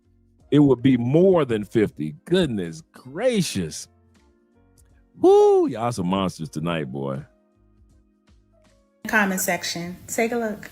So what do you suggest the women in the West do if everyone's advice is for men in the West to look elsewhere for a wife? What happens to all the women in the West then? Well, that one study we referenced that said by 2030 or something, 50% of the women will be without a man. So that's the direction we're heading, because the men that are looking for those traditional values are starting to go overseas, and then the other half of the men are just checking out completely. They don't want to deal with women at all. So this is going to be a big issue that women are going to deal with in the future as their options dwindle. Ladies, how are we feeling about this? Men, do you agree? Let me know. Like, comment, and share. Later. I wanted to take you on a first date, right? Where would you want to go? Maybe to eat something, I don't know, to a restaurant. What if I said, let's go to Burger King? It's okay. I love Burger King. What's your favorite thing on the menu? Hamburger, maybe. I really don't care. I literally don't understand. Look at me. I cannot go in the Cheesecake Factory. There's nothing wrong. I will die. That's embarrassing. Some women just want love, loyalty, and stability, and others just looking for a meal ticket. These women are more focused on making a connection to your wallet and dating to survive. This is something very interesting. Mexican family comes into the country. They come together, right? Father, wife, kids come in, right? He could barely work a fucking job. He can't even put food on the table a lot of times. But what's his wife doing? She's standing by his side, supporting him. Then he eventually does find a job, takes care of them. Not making that much money, but she's still staying home, taking care of him, etc. But she's fucking by his side. But they're poor. So you're telling me a guy comes to this country illegally and is able to get a submissive, dutiful wife making no fucking money. Meanwhile, me, trying to date a girl in America, becoming a millionaire, blah, blah, blah, but you're still disrespecting me. But tell me that's a good trade. She a queen, though. Tell me that's a good trade. She a queen, Mark. And that's why so many guys are going to Latin America. That's why so many guys are going to the Philippines. That's why so many guys are going to Eastern Asia. Because a guy that's illegally present in the United States without a job can still get a submissive woman by his side, but you would never get that shit in the United States. They can make up any allegation against you. They can say anything and get you in trouble, and people will believe it. And even if you do get proven innocent, okay, by the court, you're still guilty by public eye. So it's a lose-lose situation. Why would I want to deal with the entitlement and all that crap and the law and the court when I could just be going overseas? I have a woman that will do anything possible for me. I give her a couple bucks And that's that. I don't gotta deal with no government. I don't gotta deal with no court. I don't gotta deal with me going to jail over some stupid stuff that I even do. Why would I want that when life is so much simpler overseas? Do not leave the USA to date in the Philippines. I'm gonna tell you why. Because these women out here will treat you like a freaking king. Listen to me. Massages, they want to cook you food all the time. They want to be sweet. They apologize when they're wrong. They're grateful when you treat them the way you're supposed to treat them as a man, which is amazingly, but it's actually reciprocated. They actually appreciate when you work hard and you take care of them as a man is supposed to do, to provide and to protect. I'm just telling you, I've dated women all over the world.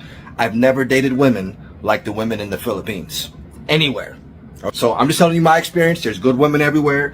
Just like there's good men, there's bad men, good women, bad women everywhere. I'm just telling you, when you come to the Philippines, and if you're not a good man, don't come here, straight up. But if you're a good man and you're looking for a real relationship, you might want to book that flight. Let me know what you think. Dating in Western society, is it a dying breed? Here's 3 reasons more and more men are looking overseas to put their money, their time, and their love. This isn't just my opinion. This is the voice of the Western man. Firstly, they feel seen. Once you hit a certain age in the West, attraction becomes less easy to come by. Less women look at you, less women smile at you, and you're going to get less attention. If you take that same person over in Southeast Asia, for example, the whole game changes. So why wouldn't you? Number 2, they're looked at as providers. $50,000, for example, in a Western country like Australia is stuff all. That's not even barely going to last you 1 year. You take that same amount of capital overseas, let's say to the Philippines, that's going to last you a long time and you'll be able to provide for someone else. And number 3, our divorce rates are through the roof. If you had a divorce at age 50, why would you not go look elsewhere? Absolutely correct.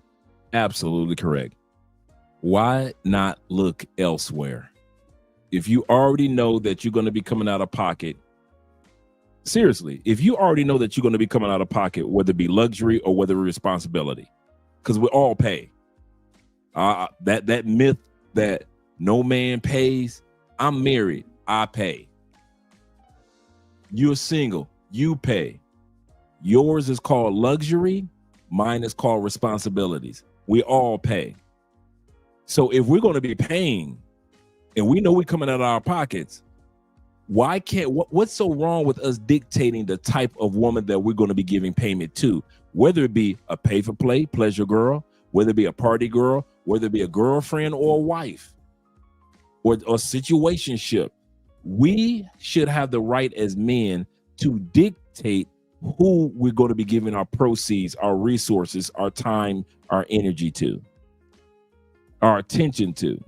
And I think that's what makes the women in the United States and UK and Canada so upset, is that you guys are taking the eyes off of them and putting your attention on women in other countries that make you feel like you're getting a better rate of return, since we all going to pay in one way or another anyway.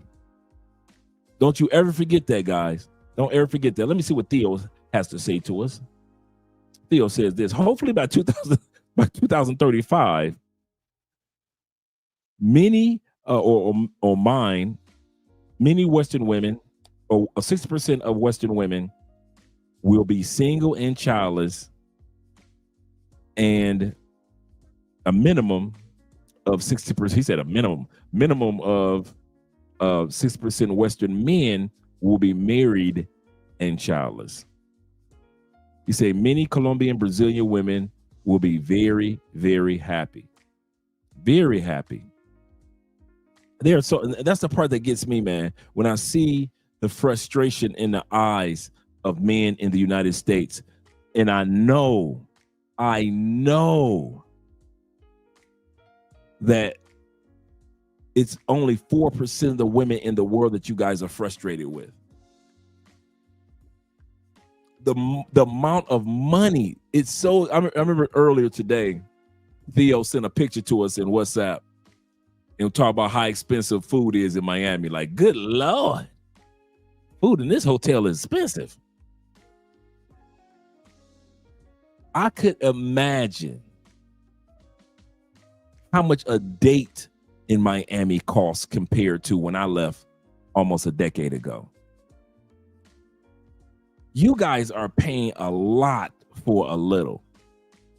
And I mean, I'm not hating on the states and the ladies in the states, but man, you dudes are paying a lot for a little. If you were at least getting a decent rate on your return with getting quality, okay, cool, got you. But y'all paying these high prices for dates and intimacy with these chicks that don't even want to be with y'all. And then y'all pay the price and then they go sleep with the broke dude waiting on the couch. That probably trips me out the most about dating in the United States now. A female will sleep with the broke dude, but try to use us men to get food and money for the broke dude. I don't get it. I don't get it. These chicks don't even be at the right. You can't even get you a fit chick. You can't even get you a fit chick in the States, man. Even the fit chicks know that they're rare. That's so crazy. The fit chicks in the States have huge egos for one reason and one reason only. They know that in the eyes of men, they are rare because most chicks in the United States are not fit chicks, but thick chicks. They ain't wore a size 10 since they were 10. They ain't wore a size 6 since they wore little girls 6 when they were kids. It's crazy, man. It's crazy. And they expect y'all to go through hell and high water to be with them. And I don't see how y'all do it, man. Y'all bigger men than me. Y'all big. I ain't gonna lie. I always say this, and I mean that. Y'all better men than me. Ain't no way in here. No. Life is just too short. Man, I was 13 2 weeks ago. I'm gonna tell you how fast life goes by. I was 13 2 weeks ago. 2 weeks ahead, I'm 57 years old. Life is long, but it's fast. Life is long, but it's fast. And y'all gonna keep on trying to convince 4% of the women on the planet to grow up, when all you got to do is get a ticket and go to the other 96% of the women that already act like they got some dang sense in their head. I don't see why y'all spend y'all flowers, cards, candy, date, and try to convince women. And I'm a good man. Look at me. You like a circus monkey, man. A circus clown. We're jumping through hoops. We're like the circus lion. We're jumping through hoops and jumping through the fiery hoops. Trying to convince these women. I'm like, what are y'all doing? 96% of the women out there waiting for y'all to make you a plate, to make you a drink, to wash the dishes, to go in business and invest with you, to be ladylike, represent you. There are women waiting to represent you. So when I walk up on you, I can see you got a good representative on your arm. I got a good representative on my arm. There are women that are waiting to just represent you as that perfect person for you in public. And you ain't got to keep on smashing them fat chicks in private. I don't see why y'all doing that to yourselves, man. Man, ain't no dude. That's why when I'm in the States, I keep my mouth shut, because I'm not trying to convince none of those women, black, white, or others, of nothing. Of nothing. I talk to them about nothing. Nothing. We can talk about everything else, ladies. But something that's serious about relationships, that's all right. That's all right. Y'all bigger men than me, I swear. Y'all bigger men than me. If I was in the States, I focus on my money. I focus on getting my body right. I focus on getting my spirit right, on meditation, prayer, time with God. I'd be focusing on that. I'd be focusing on my hobbies. I will focus on that. I'll be focusing on my next trip out of the States. I'll be focusing on that. But focusing on chicks, man, please. And I have been on panels with men on the plantations that try to convince me that the juice is still worth the squeeze. And statistics show you and tell you it is not worth it anymore. Y'all sit back, all y'all do sit back wasting your time on this black love thing. That ain't gonna happen again. These are not the women of the civil rights movement. These are not the mothers and the women of the Jim Crow movement, the Reformation age, the Renaissance movement, the strong women of the 70s, 80s, 90s, the college movement of the 90s and 80s. These are not those women. And you guys are bumping your head and knock your head up against the wall, trying to get them to be the women of the 90s, trying to get them to be the women of the 80s and the 70s, trying to get them to be the women of the 60s and the women of the 1800s. These women are not those women. They are not those women. You're trying to get them to be family oriented. Man, your years are going by trying to convince women to be something that they say they don't want to be. I'm going to say this again. You are just, many of us brothers, we are just as bad as the women at the mixers, trying to get men to do something that they've already said that they're not going to do, but y'all keep on putting mixers out there. Men have showed you across the country, we are not coming to mixers. What do women do? They keep putting out mixers. Women are telling y'all, showing y'all, we are not our grandmothers. We are not our mothers. We are not family oriented. We are selfish. We want your money. We don't even want your sex. We want the sex from the other dude. We do not care about you. We'll talk crazy to you. We'll talk reckless to you. We'll pop balloons and we'll talk crazy to you. Dude, why are y'all sitting up here trying to rescue a group of women that do not want to be rescued?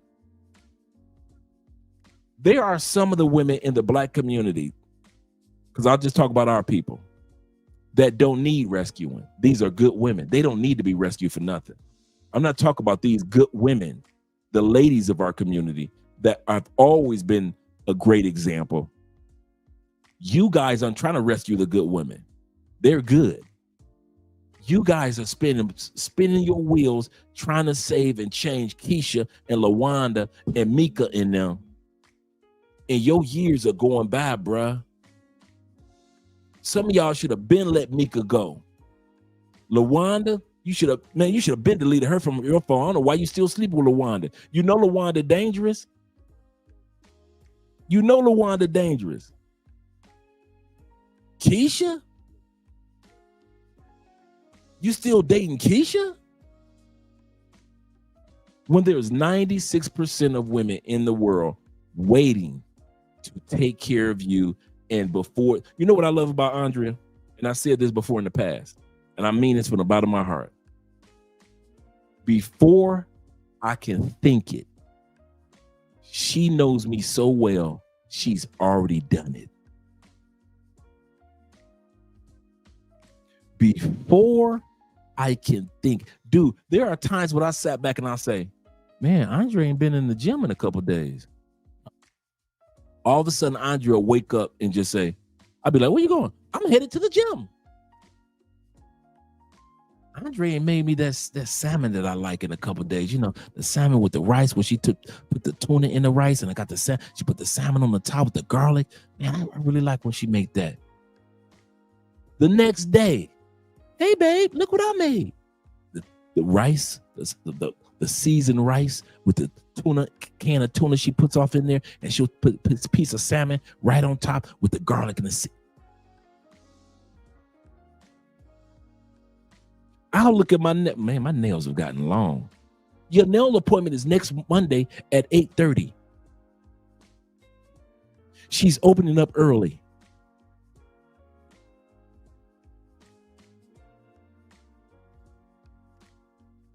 I have never had a woman focus on reading my mind, but when I was back in the States, I always had women that expected me to read their mind.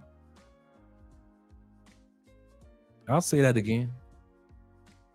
I never had a woman that wanted to know me so well that she could read my mind. But I always was stuck with them chicks in the States that had money that expected me to be able to read their mind. What's the matter? You should know. No, I don't know. Nothing's wrong with me. I'm good.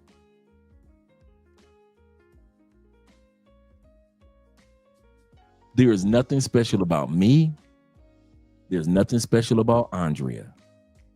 The only difference is I decided to use a passport and see what was out there. I already know what's back home. If I want to go back home, I can always go back home. I already know what's there, the 4%, right? So I already know what's there. Why not go and see what's out there? See if of the 96% of the women in the world that's outside of the States. Go see what's out there. And maybe you could prove us wrong. Because I noticed one thing. Out of every content creator that's got something to say something about the passport bros or black expats or men moving to other country getting wives, the one thing that I've never heard them say, those guys were lying about the women. Not one. They've never put out a video that said those guys were lying. Those women aren't fit. Those guys were lying. Those women aren't friendly. Those guys are lying. Those women aren't cooperative. I went to Medellin. Those women aren't friendly. I went to Thailand. Those women aren't cooperative and loyal. I went to Philippines, and those women aren't as beautiful as they say. They never say that, do they? Everything that we say, once they come out and see what we see, they have never gone back and reported that we was lying. They never went back and say, the Brazilian women don't look like that. The Venezuelan women ain't all that fine. They never went back and told the world of the United States that we was lying. Ever. When it came to health care, they never went back and said, well, they lying about health care. When it came to healthy foods, they never went back and said, well, they're lying about the healthy foods. They never went back and said that we were lying about cost of living. They never said we went back and we were lying about when it comes to the peace that you get being in other countries. None of it. I have yet to see a channel where they said, well, they told us that it's not that expensive in Thailand, but yet it really was. Nobody's ever made that video saying Thailand is expensive. Nobody. They've never gone back and said that we were lying. The only thing that they ever said was, yeah, I just saw many passport bros. I just saw so many of them with passports over there. So many black men. That's the most that they can say. We already said that's a bunch of black men with passports now. They just repeating what we already said. But they could never say they went to Cartagena, Colombia, and people weren't enjoying themselves and having a good time. They could never say, well, you know, I went to Cartagena. The Afro-Colombian women in Cartagena, were they not that sexy? Nobody's ever said that. So if you think that using your passport that we're lying, come on out and prove it. Get your passport. Come on out here and prove that everything that we said was a lie. Because not one of those people who came out to try to prove us wrong has ever gone back to the States and said what we said was a lie. Not one of them. Not a one.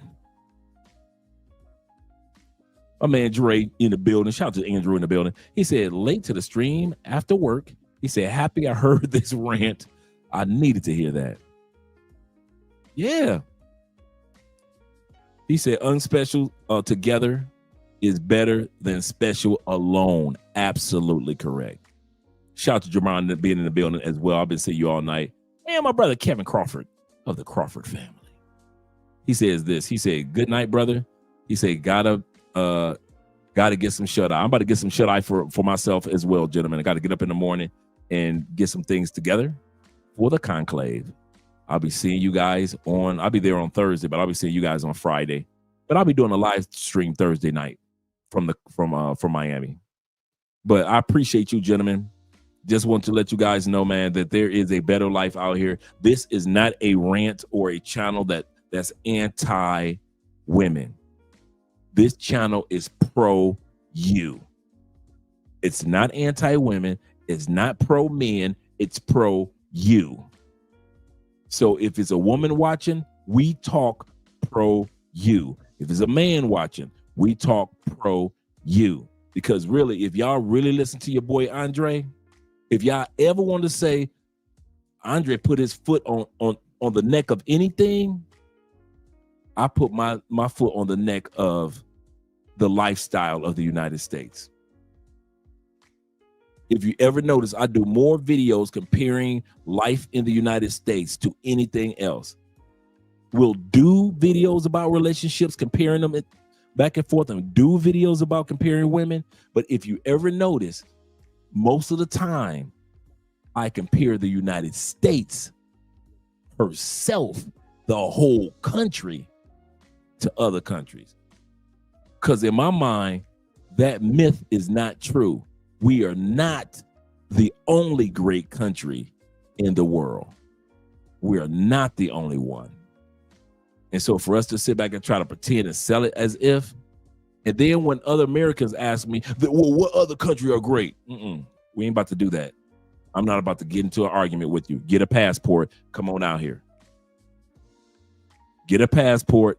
Come on out here. I'm not about to argue with you back and forth about countries that you ain't never seen, you ain't never been to, you ain't never thought about going to. If you really want to see the perspective of what I'm talking about, you need to go ahead, get a passport, and come on out here. If you don't get a passport, ladies that want to argue on panels, I wouldn't even waste my time talking to them. Kid you not, because you can't describe the feeling, you can't describe tasting the food in Thailand or the Philippines. You can't describe when you see a whole group of beautiful Colombian women or Colombian men looking out for you, making sure that you're safe or that you are all right. You cannot beat the feeling when you are actually putting your foot in the ocean off the beaches of Rio or other parts of Brazil. You can't describe that to somebody that's American and they ain't never been nowhere. You wasting your breath. That's why I don't argue with Americans. I let Americans keep talking about America like it's the only great country. Keep on talking, because you can never convince them otherwise. Why? Because they haven't been anywhere. You have to actually be boots on the ground to really appreciate these places that we go to around the world. You really have to be boots on the ground. So shout out to all you guys. Appreciate you guys being here. Let's do an outro. My man Farty says this. Let's let Farty be the I'm pro you, seriously. He said here's the thing though. He said you can find healthy, caring black love. You just need to go to Africa to find facts. Get up out of here. There's a lot. Yeah, pro you, man. Seriously, I'm on you guys team, man. My job, if you guys ever wonder, if you haven't noticed, my job is to service. This channel is all about serving you dudes. If you guys ever wonder what this channel is about, it's all about service. This channel has very little to do with Andre or Andrea. It's our job to serve you guys with information, with insight, with encouragement, with comparison, with whatever you need to make your decisions on whether you want to stay in the States full time or whether you want to take out and be out of the States part time or with your future. It's our job to service.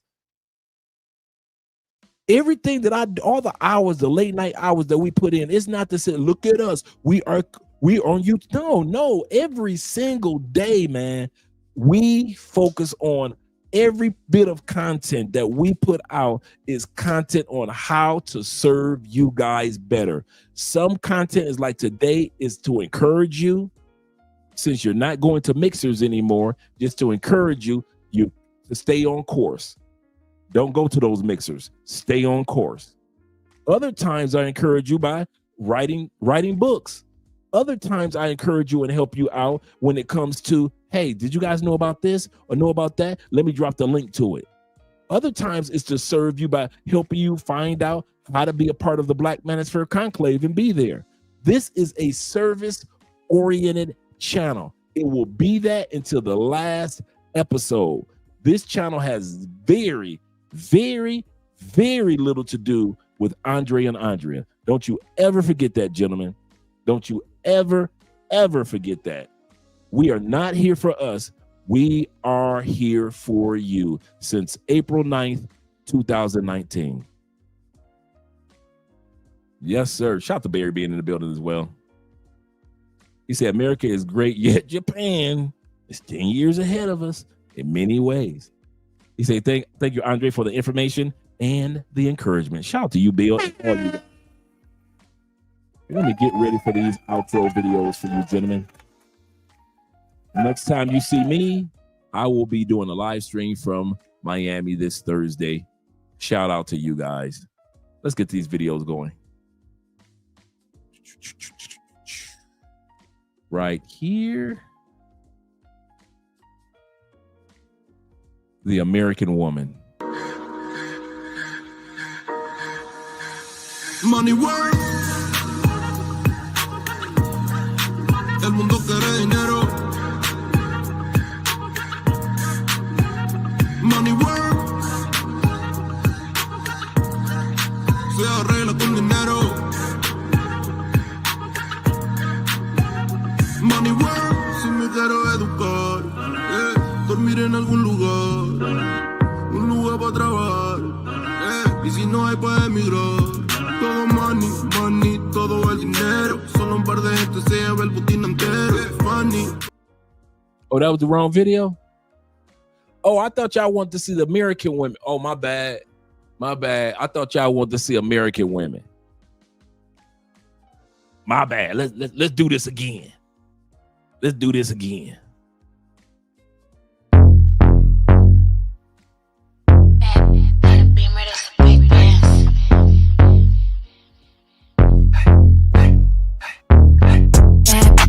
Beamer, that's a big biz. Chrome heart got me kissing on his best friend. Put in work, baby, you could be my best man.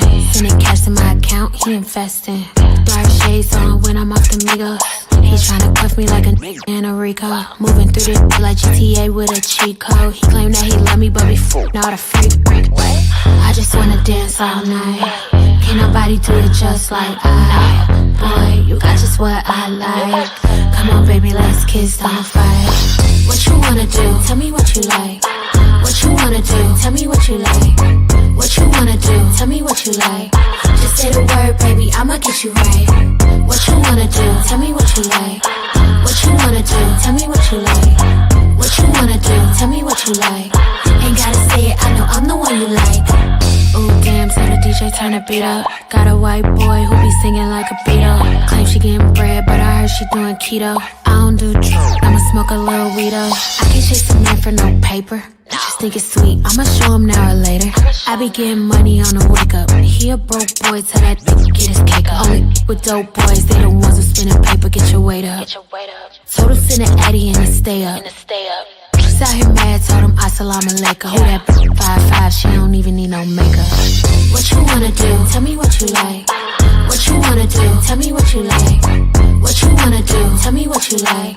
Just say the word, baby, I'ma get you right. What you wanna do? Tell me what you like. What you wanna do? Tell me what you like. What you wanna do? Tell me what you like. Ain't gotta say it, I know I'm the one you like.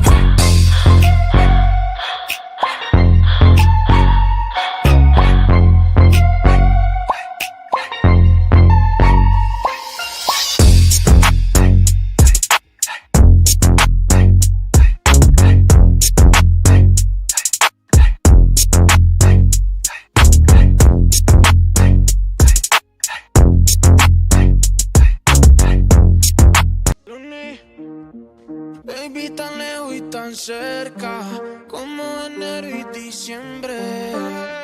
Es que parcha teniendo la misma mente. Tu bebé ponte bien suelta, que sé cómo tú te sientes. con las ganas de ser mala y decente. En la madrugada te encanta cuando el bebé tuyo a ti te canta. En la madrugada te encanta, eres exótica como Fanta. En la madrugada tú conmigo baby toda la noche. Sé que estás traga, yo también espero que se note. Yeah, baby, presiento que tú eres lo llamado felicidad, que hasta la cama la ponemos a temblar. Tus padres hablan, pero no saben nada más. Lo que tú sientes conmigo, la adrenalina baby dándote casico. Yeah, y pues baby pa' que sigo, si no escuchan lo que digo, es de nosotros saber cómo va mi amor, tocándonos y sernos de la madrugada. Te encanta cuando el bebé tuyo a ti te canta. En la madrugada te encanta, eres exótica como Fanta. En la madrugada tú conmigo baby toda la noche. Sé que estás traga, yo también espero que se note. Yeah. Y espero que se note, vale mucho más que los lingotes. Somos la bichote y el bichote, tu reggaetón puro, perreamos duro y down. Se nota que estoy tragado. Lo vi venir, por y más o menos a las 12. Hay que vivir, hay que sentir, y tú me revives con tu roce. Yeah, baby, cada noche, yeah, al amanecer. Yeah, baby, cada noche, baby, tan lejos y tan cerca, como enero y diciembre. Es que parcha teniendo la misma mente. Tu bebé ponte bien suelta, que sé cómo tú te sientes, con las ganas de ser mala y decente.